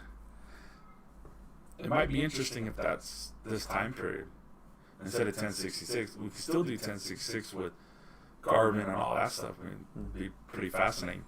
But now it's 1346. Yeah. And where they're at is Erfurt, Germany. It's a trade route placed on the way to where if you go on the line up, you'll hit where they do the ambush and then to England. You know what I mean? I was just looking at what was kind of in that general area. And somewhere Germany-ish, Romania, Czech, kind of Transylvania-ish. Well, yeah, but you're not, because the fight between Lucius and Len happens in Britain, and then he goes to investigate. He gathers up the knights and goes to find Len in the last known location, which was Normandy. Mm. So what I had the idea is because the idea was that 2 months earlier, right. And so my idea was 2 months earlier for Germany is they've gone in to investigate this quote unquote plague, this outbreak thing. Anyway, well, so this is my idea. Keep going. So they get there. There's some milling around. They're talking to account. Blah blah. That I didn't even bother with. But I had this idea that Lucius is in the hospital, and he's in a dark corner, and across from him is a darkness. And he's like, I can't see him. I can't see. I say him. I was automatically going to somebody, but I can't see him. Not even in the magic spectrum. It's just a void. Something or someone is there. A hand reaches out of the void and touches the man's arm, like in the hospital bed. It begins to rot. The plague spreads like black lightning. Lucius, stop, Len. But I think I just take the Len out there and be, stop. The hand retracts slightly. And then what I had here, I think I want to add some stuff, but Len says, Lucius? Len steps out of the void. Lucius comes out of the shadows. Lucius, how are you doing this? You don't know? Weak old man. Len grins and steps back into the void. Lucius lets loose with a fireball. The void dashes up into the rafters, into the darkness. Len laughs. A disc of fire descends on Lucius. He dodges and fires back at Len. And I had this whole, little bit more of a discussion of, later I thought, where did you learn how to do magic? Where did you learn how to do magic? And it would be great would be Len the fire back with the idea of where is right. Not where being where in time. So this is going to play back to a scene So they had, and then I thought it'd be interesting to have a longer conversation there, blah blah blah blah, whether it's phone stuff. And then Lucius and the Elemental Knights meet back at the Abbey. Angus, where is he now? Let's see, I'm translating too much over. Or Lucius, I just fought a wizard at the hospital. Angus, did you kill them? Lucius, do you not want to know who they are and why they were at the hospital? What does it matter? Did you kill them? No. Grumbles and sheesh from the group, from the Lucius under his breath. When did Len learn magic? Is he the plague? Victor, plague? Diablo de Morte? I was, Diablo de Morte. It's just like, don't say such a thing. But okay. I have to ask, are you of the opinion that Len doesn't know magic, or? Well, yeah, the idea you came up with, you talked about before that Len didn't learn magic. Len learned magic from Lucius. From Lucius? Yeah. Well, Garvin does, but I didn't know that Len did. Yeah, basically in the... because I thought he didn't learn it. In the third book... Sorry. Hi. Once again, we're talking to people. Sorry, I always forget. But yeah, in the third book, the linear story of Lucius... the second book ends where Garvin dies. Basically, the king moves everybody from Normandy to Britain, meaning all his closest advisors, which is Lucius and Len's baby then. And in the third book, it starts out where Lucius and the king's son are basically raised as brothers. And Lucius, yes, is more or less ordered to teach Len magic. I was in the impression that he didn't learn it. No, he learned it all. So and he's the one, Len's the one that actually trains the elemental knights in the quick version of, I thought that was Garvin. Nope. No, Garvin's the one who did the training. No, Garvin's dead. Right, but he died. He trained him and then died. No, he helped them sail across the sea quickly, and he used his powers in battle, but he dies in battle. Oh, well, I thought he trained the knight. Oh, because that's what I was under the impression of. Because let me read this. And tell me what you think, though. Tell me what you think. Oh, I like the fight so far because, just so you know, the timeline is because there's a plague that's reported in Britain. The king is concerned about it, so William, the king of England at that point, gets his top advisor, which is Lucius, and asks Lucius, go investigate this, figure out what the hell's going on. While Lucius is investigating this stuff, the Elemental Knights and Len, they're off on, I guess what you could call the Crusades. They're out kicking major ass, and expanding the kingdom. And so they're out doing their thing. And so Lucius is investigating all this stuff. And at some point during the Crusades, Len actually writes to the king and asks the king if he can take a time out, a sabbatical, from all the fighting, because they've won several campaigns. This small group of men are able to expand the kingdom and kick ass, But anyway, because they know magic. So Len goes on sabbatical, and the reason that he goes on sabbatical is because he's trying to explore this new thing that he's discovered, which is the death element, which he basically is trapping people's energy as it leaves their body, and he's using that. And so he starts the exploration of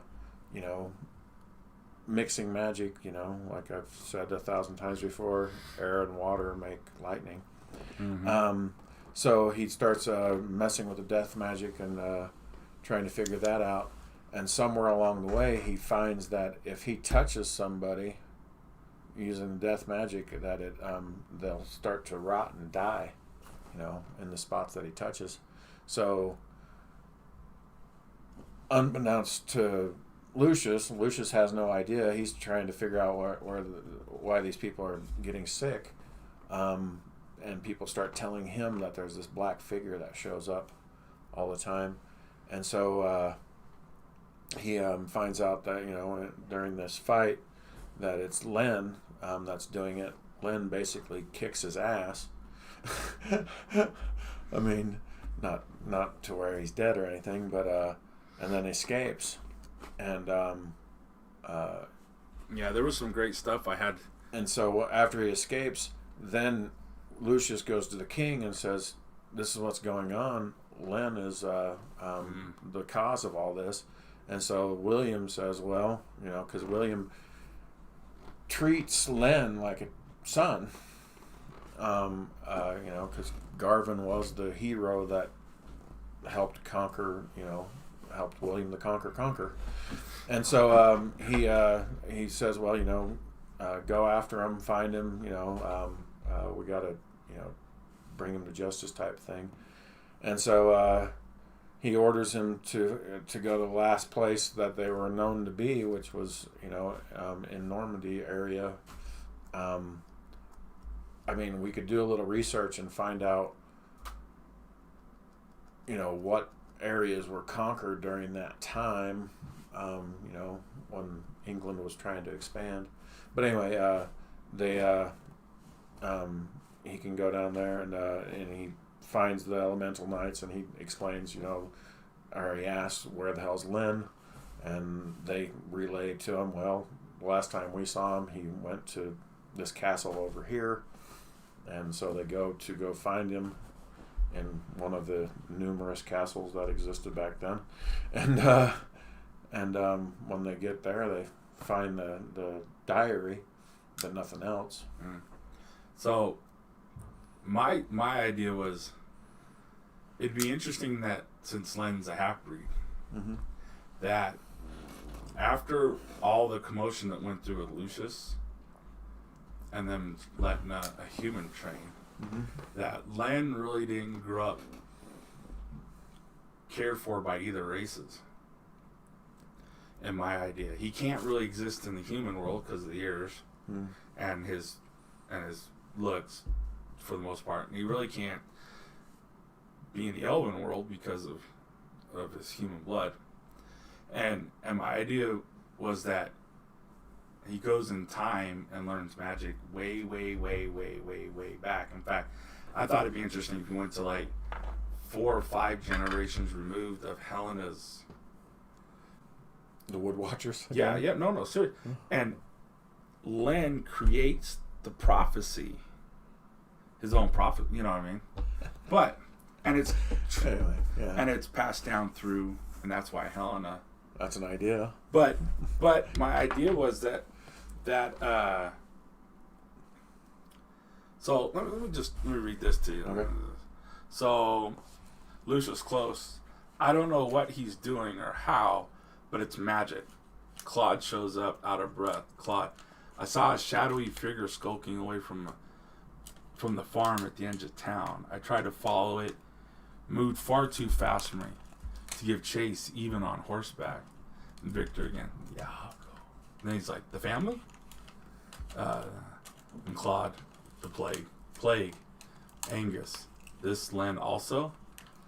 Lucius, cannot be. I was engaged with him on the north side of town. Isaac, who or what? Lucius, not sure unless, Angus, unless what? Too early to say. Then let us retire to the Angus. Let's retire to the chalet of the Count. Somebody, come. And then Len stands in a posh room. Dark figures in black hooded cloaks stand behind him. Not minding them, Len checks the nick across his neck that Lucius had given him at the hospital. Len's internal voice, almost got me, old man. Len's outside. Now, what have you brought me? And the chorus of them, like the first one says, many.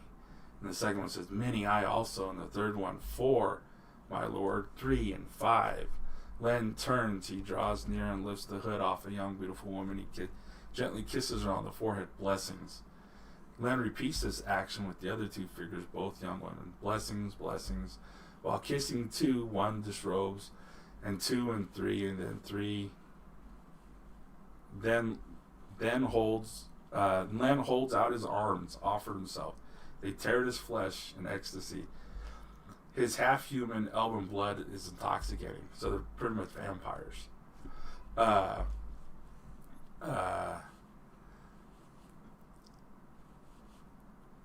this got all jumbled up. Len kisses number 2 on the neck and number 2 on the shoulder. 3 kisses Len, and they are tangled in bodies of blood, and the orgy is long and lasting.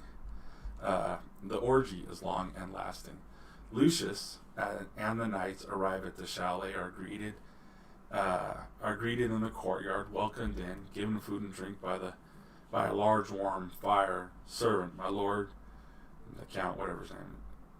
Shall I have something brought up to Mr. Something? And the count, did he eat earlier with my wife and daughters? Servant, no, my lord, apologies, but he and I believe your daughters left also. Leo, daughters? Leo perks up. Daughters? The servant, besides, lord, he is so gaunt, I doubt he eats at all. Lucius sits up. Can you describe this Mr. Somebody? The servant, he has raven hair and his skin is so pale. I thought he was a northern barbarian at first I saw him. Lucius. And then Lucius, elven equivalent of my god. And so whatever it would be, right? Where is he now? Come quickly, man. The servant, assuming he has returned, his chambers in the east tower. Lucius, Angus, Gareth, Isaac, and Leo bolt out of the hall. Outside a room in the east tower, unnatural light emanates from under a door. It's cold and void of reality. Inside 1 and 2 lie dead of plague on the bed. 3 rise in painful delight. Lend salvation, salvation. His eyes roll back into his skull. Chestless is being pulled towards heaven. A dark aura, plague, begins to form on 3. Sparks and embers rise. Lens absorbs them in. Lucius bursts through the door. Lucius, Len! Len breaks contact. He's high, but here. He sees Lucius and the other knights. Len's eternal voice. If it was just Lucius, maybe. But in my state, I can't trust myself to think straight. Len opens a temple gate and leaps through as Lucius sends a fireball. Number 3 cries and rise in pain. Why are you hurting our Lord? Praise him. Her voice weakens. Bless him, weaker. Lucius attends to her. Later in the hall, the count consoles his wife. The knights are scattered in cliques. Angus walks into the room. Angus, will she live? Lucius, doubtful. Gareth, are we now all exposed to the death? Lucius, appears unless it was something else. Angus, like what? Isaac, magic? Lucius, yes. Victor, black magic. Worried looks of confusion. Angus, he left this behind. He shows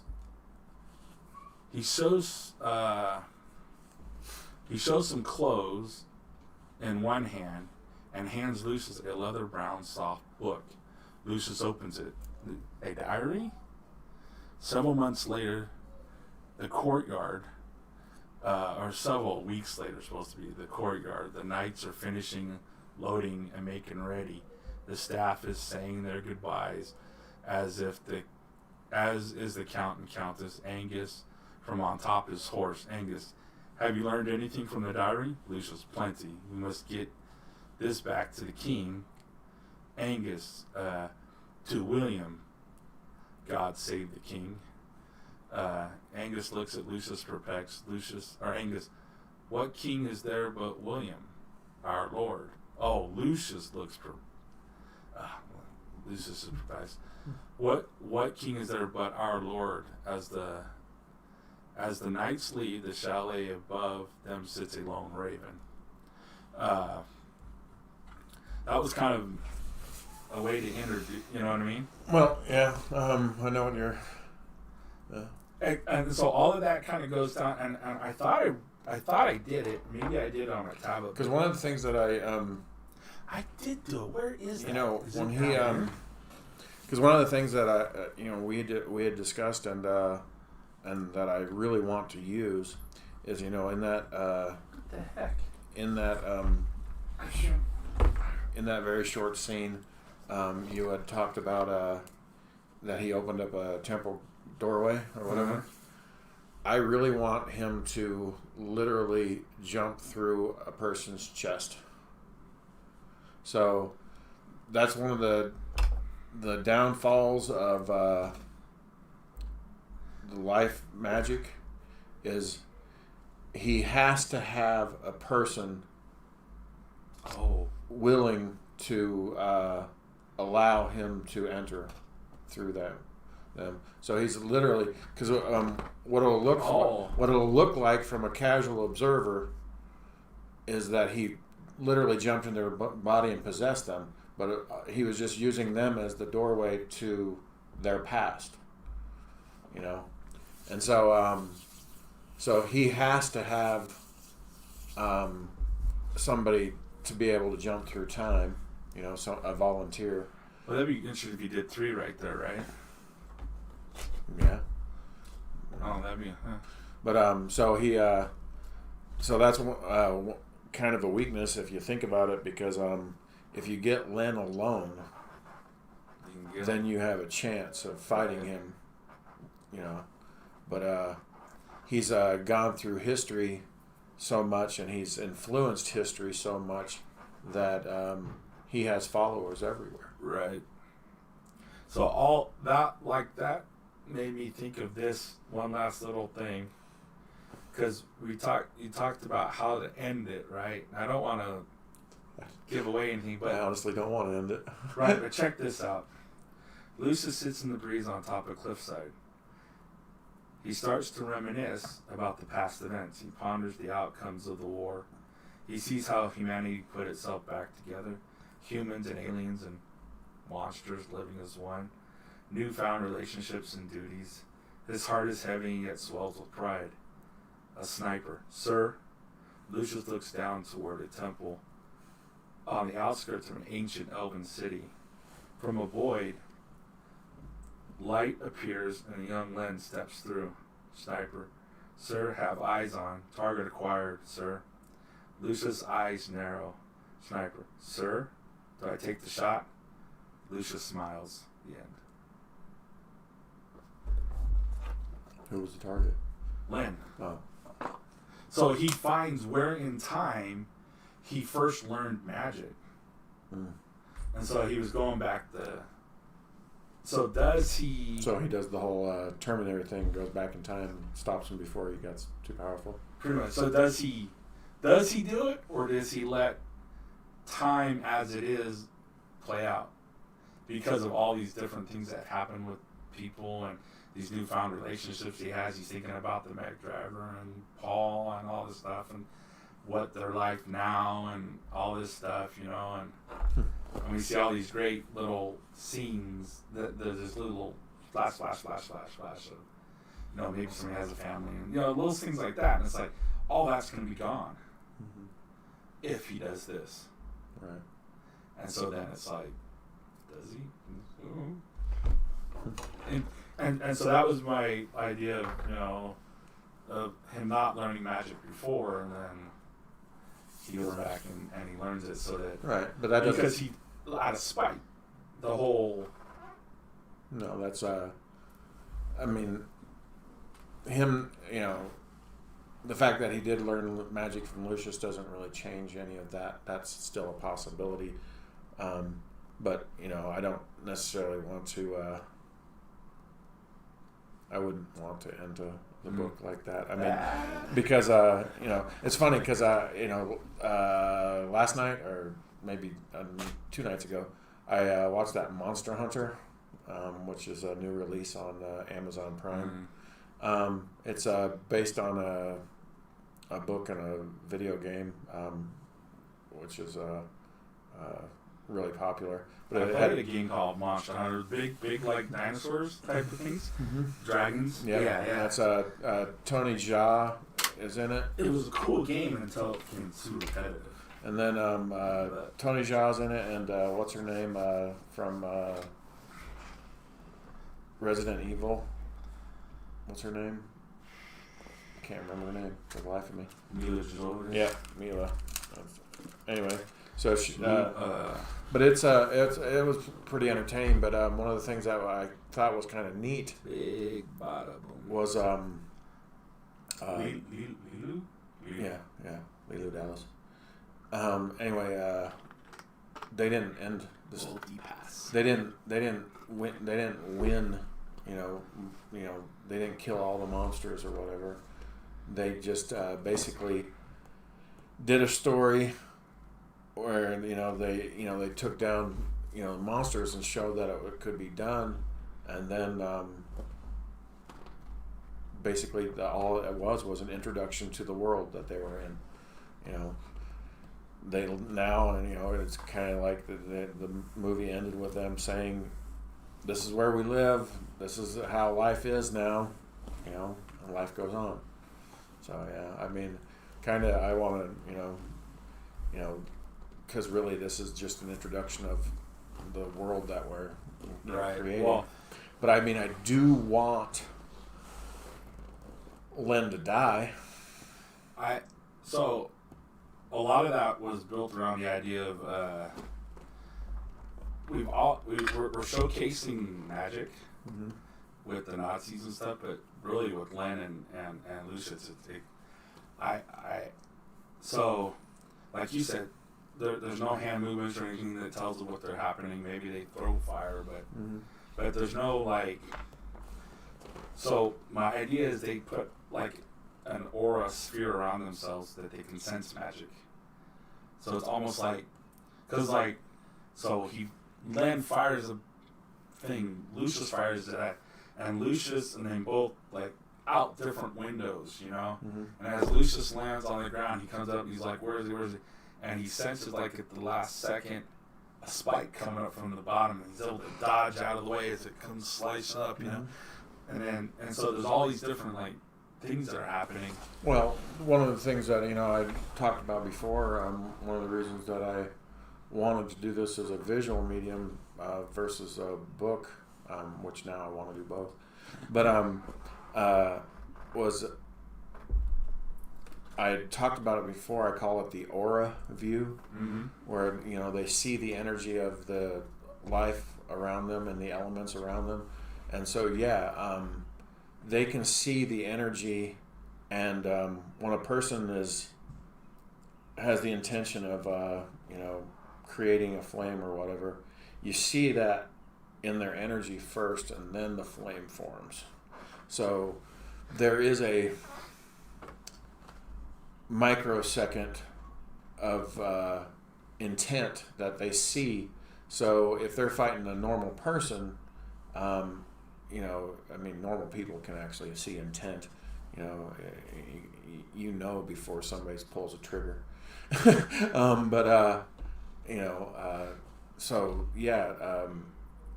One of the things that I wanted to show in a comic book form or in a graphic novel form was I wanted to show all those different colors and everything, the way that the magic user sees the world. And I've often used it as a reference as it's kind of like the way Neo in the Matrix sees the world. He sees the actual Matrix view of things. And I love that one scene in the second Matrix, or was it the third? No, it was the third. When he walks into that room and there's that one character who's glowing orange or gold, and and it's that they never say that he was like one of the original Neos or whatever, but and then they have that whole fight together, and so you kind of get the impression that he was one of the ones that came before, because he's got the same powers and the same abilities, and so that was kind of cool. But so when a magic user walks into a room and he sees another magic user, he knows that person, because their energy is just vibrating from them. It's hard for them to hide it, because their aura is just huge compared to most people's auras, which just barely surrounds the outside of their body. Theirs is like this phoenix, radiating. And the stronger they are, the bigger their energy. So, interesting. Okay. Because and visually, like if they were shooting their energy off and grabbing or mixing it with the air or whatever and creating tornadoes, you would see that energy, in the aura view doing its thing, right, as an extension from them. So yeah. And that's so hard to describe in words, and so much easier for you to draw it. It's just yeah.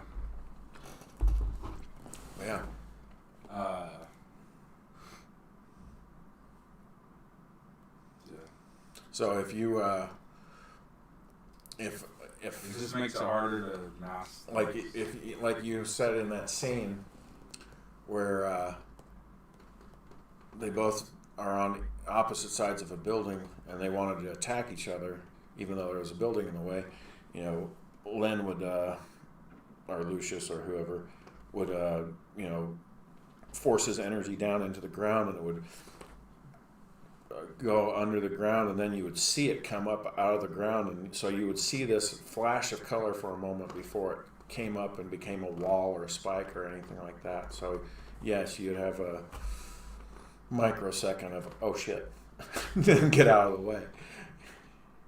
You know. Okay. So. Well, that'll make some fight scenes a little hard to choreograph then. Not really.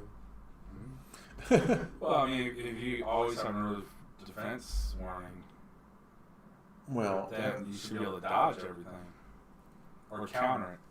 So then the idea though is then you have to really work up some elaborate misdirections and boom, boom, boom to finally get the guy. right. So it's gonna, Because there's always fainting and yes. yeah, so it's gonna be a little bit tougher than just sticking. But with it. that's the art of fighting. Mhm. Honestly, I mean, you know. And my other reason I wrote that the way I did is I wanted to give I was trying to give Len more of a city side or something to him, you know? I mean, like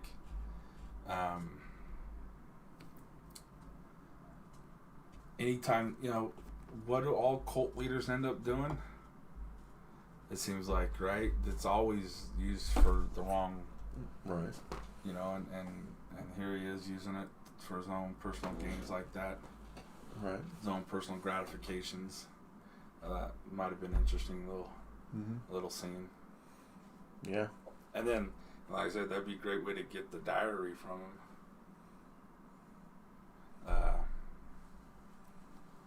Well, like I said, I would, you know, since it's already pretty much written, I would do that first flashback going all the way back to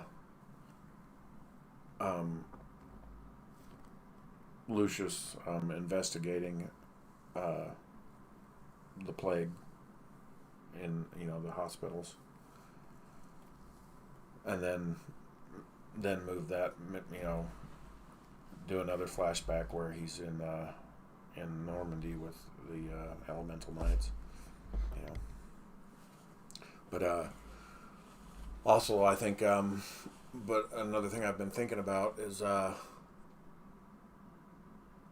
doing a scene that doesn't even involve Lucius, which is more about Len, and because even in the books, you know, there's not enough about Len's journey around the world through time, you know. So I think it would be fun to do some of those things in a flashback where it shows Len creating his church.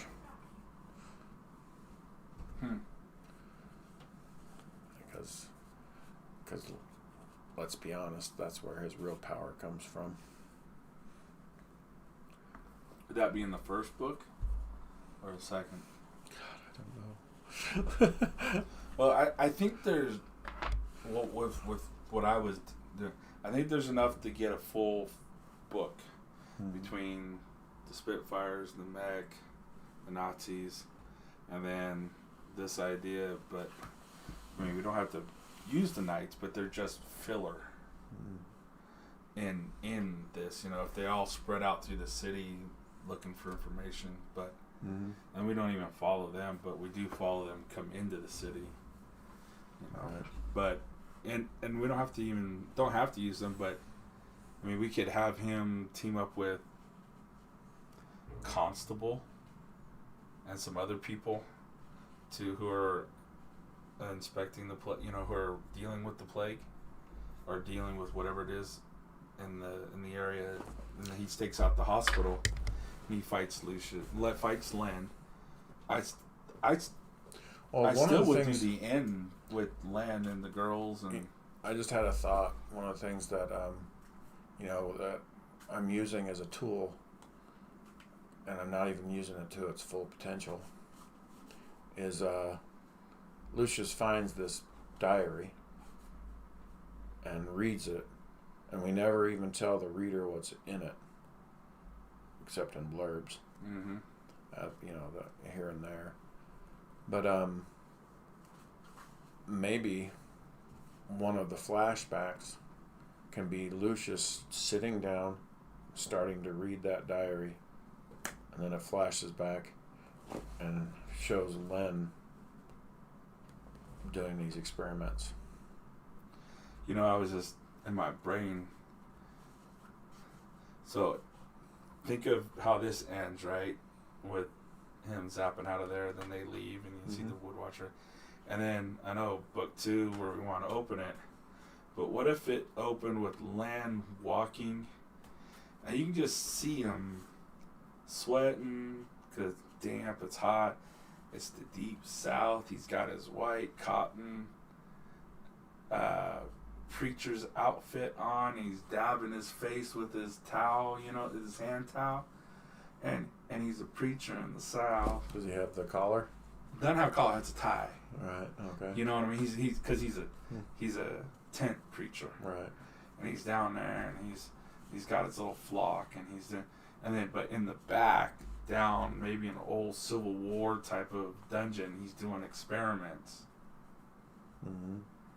But the opening scene would just be him walking, just dabbing his face, you know, kind of getting the thing eliminated, you know, just right. Right, normal stuff. But yeah, I mean, but just total transition. I mean, you go, just think of how that would be dark and dreary, and at the end of book 1, and then open book 2 with these bright summer colors, you know, and you're just like, whoa, okay, now where we're at. Well, yeah, that's one of the cool things about Len is, and one of the things I'm kind of excited about is it's almost like that old TV show. I can't even remember what the hell that was called, but where he Quantum Leap, yeah, where he jumped around. But what would be we gotta stop thinking alike. Yeah, but I mean, just to have I'm thinking more and more that, you know, of using that diary, you know, that last scene where he says we got to get this to the king, maybe, you know, instead of zooming in on Lucius's eyes where it shows, you know, that transition where it you know, it shows Lucius back in the past meeting Garvin for the first time, maybe go straight into the diary and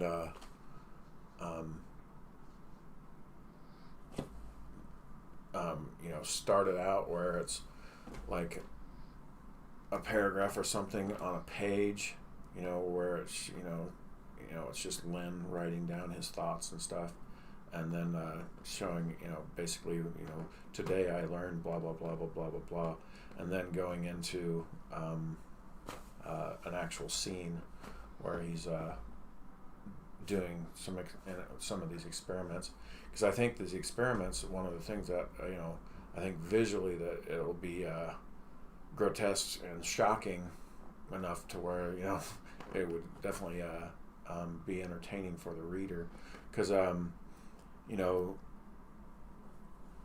just think of all the stuff, the different things that he can, you know, when he does his experiments with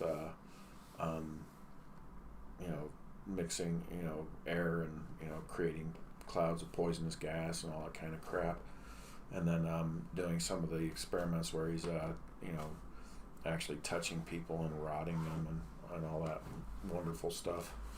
But I think it would be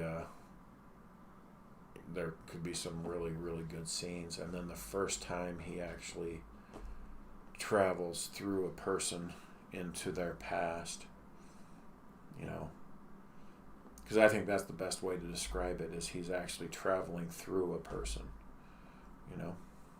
Right. You know, so if I augmented that scene, you see the paper, and then from the paper, you still keep the narration going in script form, but then you see some girl with a summer dress carrying lemonade, and maybe she goes and she walks through a path, whatever, and she goes to a dungeon door and walks down, whatever, and hand, you know, and Len's all, thank you, darling, is in his preacher's kind of outfit, but open whatever, is sweating, is dabbing his head. He leaves it, and the diary's there, and then when you span back and turn the camera view, there's people hanging or things of grotesque things in the background of what he's been doing to people, right, to his flock, right, and then he closes the book, buttons up his collar, and he goes up and goes straight into a sermon. Right. Yeah. That'd be kind of psycho. And also, there's all kinds of scenes that I keep thinking of. Like, I'd love to have a scene where he's, doing something nonchalant like that as a preacher in the past or whatever, and have this like huge bear lumbering towards him, and he just kind of turns to the bear and he's like, "You're getting better at that," and then the bear changes into a person, Right. Just to kind of show that he's teaching people, how to use their energy, how to change form and all that kind of stuff. Like, I do declare every time. So yeah. That would be a fascinating, because that starts turning that. So it really starts driving home how bad this guy is. How and what a big influencer he is. I mean, right. Because he's he definitely knows that his biggest secret weapon is that he has influence over millions of people throughout time. It'd be fascinating would be to have him with his Bible and then another book, or his book, right. His old, I know what you mean. So that almost, like LDS, they have the Book of Mormon too, but it's almost like a his religion book, right. And he's quoting scripture out of that. What I would like to actually see, and this would probably be more likely, is that if you were to walk into whatever he's living in, a house or whatever, and you were to see his library, it would have every religious book ever written. Right. Going all the way back through the Elvish, everything that's ever been written. And he quotes them all. He has every one of them memorized. So, yeah. But then he create a lens Bible, though. Right. Create a lens Bible. That would be fascinating. And have him teaching from it. And at this point in time in history, it's not new or revolutionary. It's just there because it's been there from a long, long, long time. Right. And that'd be really cool. Yep. You could have some plays on Bible stuff that just a little off. Right. You know what I mean? Doesn't seem like it, but it's just like wait a second. Yeah. That'd be kind of that'd be kind of a psycho scene. It's just how to end that scene to propel it to the next thing. Right. What's the ending of that hook to the next place that we go to, the next. I think the more I think about it, I think what we'll do is like I said, go where Lucius is reading the Bible, use that as the jumping back point to where he's doing these experiments. And I'd like to do, instead of showing all the I guess, for lack of a better word, the mundane stuff of where he's mixing death with all the other different things, go straight to the one where he first travels through time.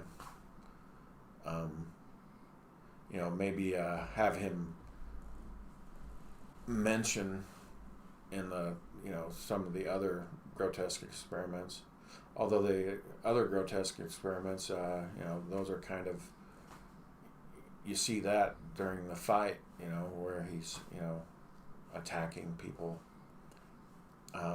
But showing that first travel through time through a person, I think would be pretty visually spectacular. And also, I think it would be kind of a shock for Lin the first time, suddenly walking through a person, because he sees a light, and he goes towards the light, comes out the other side, literally comes out of the younger version of who he just walked through, and he's like, oh shit, where the hell am I? Type of thing. That would be interesting, but I guess that wouldn't happen there, though, would it? What do you mean? Oh, no, that would happen before those guys even got there. Right. Because that's when he literally loses his oh,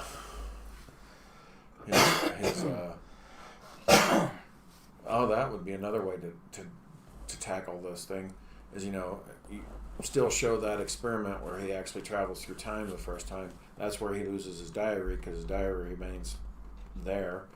And then, then he starts bouncing around through time, influencing everybody. But back in the present, which would be the past for us. But anyway, back in the present time, Lucius is investigating all this kind of stuff, and then he finds the diary, and starts learning all this stuff. But one of the things that I was saying is one other way we can show all the other gruesome experiments and stuff is when he finds the diary, just show the castle that he's in, where he's been doing all these experiments, as just a house of horrors. All the most wretched shit you can imagine. Well, I've been as I was writing this stuff and I've been looking at it, I've been thinking more and more that this is a horror book. Some of it. I mean, quite more than it's like sci-fi horror. Mm-hmm. You know what I mean? It's almost more. Did you watch? I mean, I'm a fan of horror, but no, did you watch? God, what the hell did Dr. Sleep? No. Did you watch the original Shining? No. You've never watched Shining? Nope. We can't be friends anymore. I don't do those very well. Well, Dr. Sleep surprised. I have a very good imagination, Well, and it's very overactive at times, and so stuff like that tend to. Well, yeah. I Well, have to sleep with the lights on for quite a while. So The Shining was great because it tried to push the envelope in a lot of ways for some of the visual scenes that they have. I mean, I'm sure because in pop culture it's referenced to a lot. The elevator where the blood flows out of it. That was kind of groundbreaking back then and stuff. But what was funny is the worst scene, I guess you could call it, is because most of it's not really graphic. There's creepy stuff like the two little girls. Mm-hmm. That's creepy. But what was funny is there's a scene where Shelley Duvall character is running through the down the hallway in one of these in this hotel that they're at. And as she's running down the hall, she's passing these doorways, and she's able to look in for a moment to see what's in these rooms. And, there's just weird shit happening in every one of these rooms. Like there's this one where there's this one character who plays the bartender, who's a ghost that Jack Nicholson talks to, who actually serves him drinks, is kneeling down in front of a guy who's sitting on a bed dressed in a furry bunny costume. And as far as I can tell, he's filleting the guy, and it's just weird shit as she's running down this hallway. Right. And, And he stops for a second and then looks over at her, type of thing. But yeah, it's just weird shit like that. But what was cool about the Doctor Sleep is so that kid, the reason that they called it The Shining is in the original story the kid is psychic. He knows about people when he first meets them, and one of the characters that he meets, because basically the father gets a job as this caretaker of this hotel that it closes down during the winter because it snows so much there nobody can get to it. So they have to have somebody there to keep the place from freezing and water pipes bursting, all that kind of stuff. There has to be somebody there. So he volunteers to watch the place so he can work on his book, and at the same time, his wife and his son are there. And so this kid, meets this other caretaker who's going to warmer climate for this time being, and this old man, this black guy, tells him, they start communicating with each other mentally, telepathically, and so he tells the kid, well, my mom called this gift that we have The Shining, and that's where the name of the book comes from and everything stuff. But basically, so they're basically telepaths, and after the initial movie, the second movie, this Doctor Sleep, it picks up where this kid has grown up, and it's played by the guy Ewan McGregor. He's basically blocked himself for all this time, and he doesn't use The Shining at all, and but there's this new bad guy in the movie that it's a cult, religious cult that the leader also has the Shining, and so it kind of awakens that power back into him. And what's cool about the thing is that you would think that it's a horror movie because they say it's a horror movie, but it's not, because really it feels like a superpowered comic book movie, because basically he knows that there's a bad guy out there, so he has to use his power to counteract their power, and so he decides the best thing he can do to fight against this other person who has this ability is he takes them to this old abandoned hotel, the hotel from The Shining, just so that, because that place is such a hot spot for for his ability and stuff, that he can use that as a booster to his ability and stuff.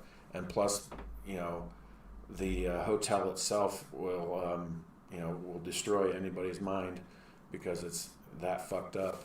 And so he lures the bad guy into that place, and the hotel just comes alive because it's been dormant for all this time, and having all this psychic energy to feed off, all the ghosts come out, and it's really a really good movie.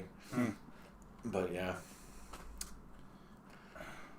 but that's to me, there is a very, very slim margin between sci-fi and horror.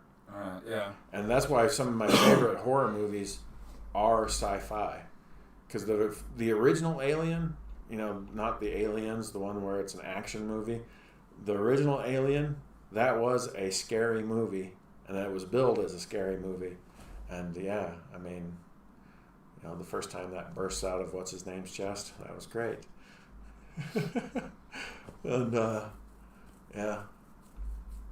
but the difference, I think, in my point of view, the difference between a horror movie and an action movie or a sci-fi movie is the good guy's ability to fight back.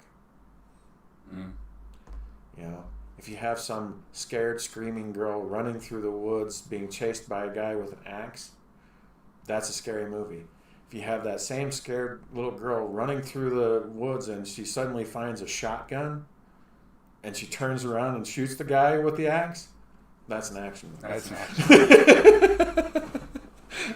You know, what might be interesting is, you know, in Fifth Element, we were talking about that. You know how those priests held that little religion Mm-hmm.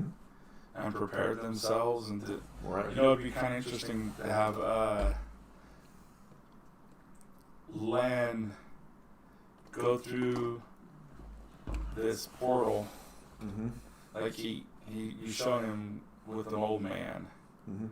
goes through him, boom, comes out, and there's somebody already there waiting Mm-hmm. in robes, and he's in just boom, boom, boom, boom, boom, boom, Right. boom, boom. That'd be kind of fascinating Right.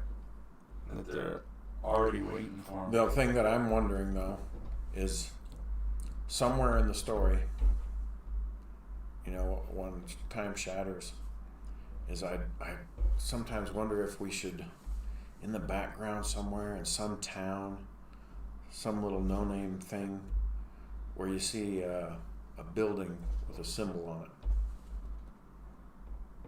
and don't say anything to the reader. Just there's a building back there with a symbol on it. Right. Well, what would be good is to have it is be there and it's not there, and then a little bit while later, now it's there. Right.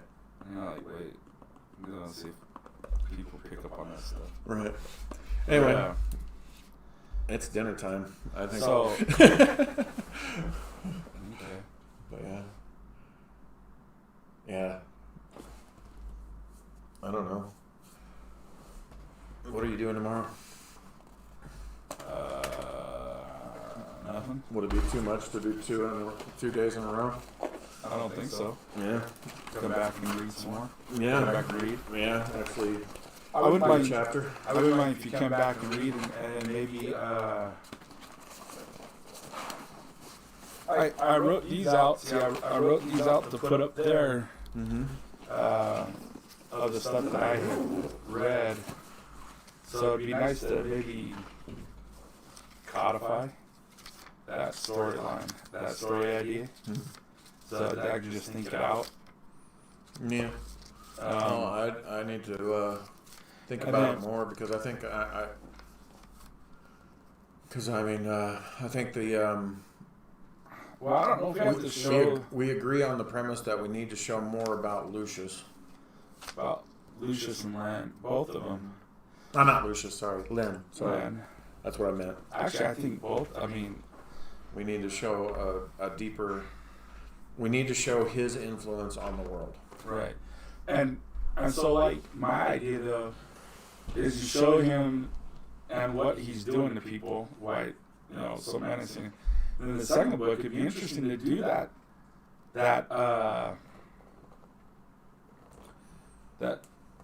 southern thing, you know, maybe in the 30s or something, whatever, and blah, blah, blah, have this whole little thing, and I don't know exactly what happens, but something to drive the story forward that he's doing. Mm-hmm. And then later, maybe later at the end of 2 or somewhere in 3, do the scene where he jumps through him or something. That might be interesting. You know, little. I just thought of another fun scene that would be one way to show his influence through time, but it would be kind of fun because it would do it quickly, but you know, because you know, I would love to start out with that you know, scene where he actually, you know, jumps through somebody and travels back in time, so it explains to the reader how it works, you know, how far back he can go, but then because, you know, you can continually do it over and over and over again to get further back in time. But what would be also fun is just a scene where you show Len just walking along, and like you said, and he's dressed up as a preacher or whatever. You know, after you've already done that scene where it established is that he is trying to influence people. With the church angle, but just showing him walking, and in each frame, as he's walking, you see him in different outfits. See him in you see him in a Catholic robe, or you see him in a preacher with the little thing, like from Outlaw Josie Wells or whatever. That's a Protestant or something, But you see him walking, Catholic Protestant, just kind of walking towards the camera, but all of his outfits change, and that way you can show a progress through time, and it shows how much influence he's had on the world as he's moved through it, basically. So I think that would be one easy way to show a passage of time. Yeah. So, yeah. What might be interesting. But we also still need to figure out what his symbol will look like, because we can't just use a cross. So check this out. So you do that. Boom, boom, boom, boom, boom, boom, right. boom, boom, boom. And as you go, you have this background of buildings, whatever type thing, and you see the Catholic and all right. this Everything changes. And you see his tiny little one. Mm-hmm. It's getting bigger. And then you turn the page, like type thing, and you see this limousine with him getting out in this suit, whatever. And he looks up, and there's this giant skyscraper with this symbol at the with top. The big Avengers A on the top. Yeah, exactly. Yeah. Yes. So it's like, I love that stuff. So it's like, yeah. Because, I know it's, that's the great thing about pictures, that you can cheat and show that whole passage of time without actually having to write down and describe that whole passage of time. Mm-hmm. We still have to do the original scene where it, how he got there and all that kind of stuff, but I wonder if I could do it like you see Notting Hill with Hugh Grant, and so that the transitions after they've broken up, and he's walking through Notting Hill through all the seasons, and he's you know what I mean. So what I would do is I do a double plate spread and have like 3 rows. And with him walking on the side and all the different outfits, and so he's there but not there, you know what I mean? He's his different things, his journey, but the outside's changing with the seasons type thing, right. in history and time. Right. It'd be kind of interesting. It's just where to put that. Because we're spoiling so much of the story by talking about it, but it doesn't really matter. People would have to literally watch every podcast, right? But what's great about this process is it's allowing us to mind think it. You know what I mean? Yep. Pull it like taffy, and that's what's being really cool, because the story is like, where to put that in to really, because. Does it need to be right at the bat? I don't think so. Right. But it'd be a great, cool little scene, cool thing to put in. Because in book 2, we need to introduce some other characters. Need to be introduced there. And so we need to go back and do some stuff there that's in the story. Maybe even pull some out of 3 to put in the 2. And 2 to move to 3. I'm not sure yet, but that's what's great. I love about having the thing up there, and that's why, like tomorrow, if we could kind of nail down what you really want to do with as he reads the diary, or the saying, right. Is it just 2 months earlier and he's on a mission for the Count, looking for something that's happening in this town, and he fights Lan and boom, boom, boom, and he had the whole castle thing and blah type stuff, and then that's the end of book 1. I think would be we use the diary to jump back almost to the. I think it might jump right to where Lucius is talking to King William.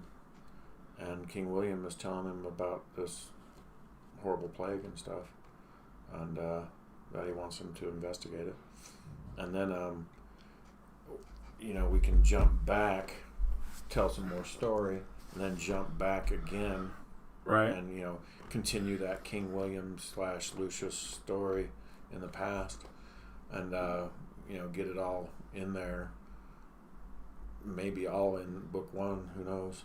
But the great thing is every time we jump back, we'll be able to show a little bit more of all the horrible things that Len's done and stuff. Right, because I mean and that's his true power. To me, that's the whole. Because there has to me, the more I've looked over the outline of the story, is I want more why we have to stop Len. Right. Why he's such a bad dude. Yeah, why, other than just, fix time. But if you don't fix time, then why do you have to stop him? Because he's a bad dude. He's a bad guy. All right. Well, I guess this is where we say goodbye to you all that are watching. All 1 or 2 of you.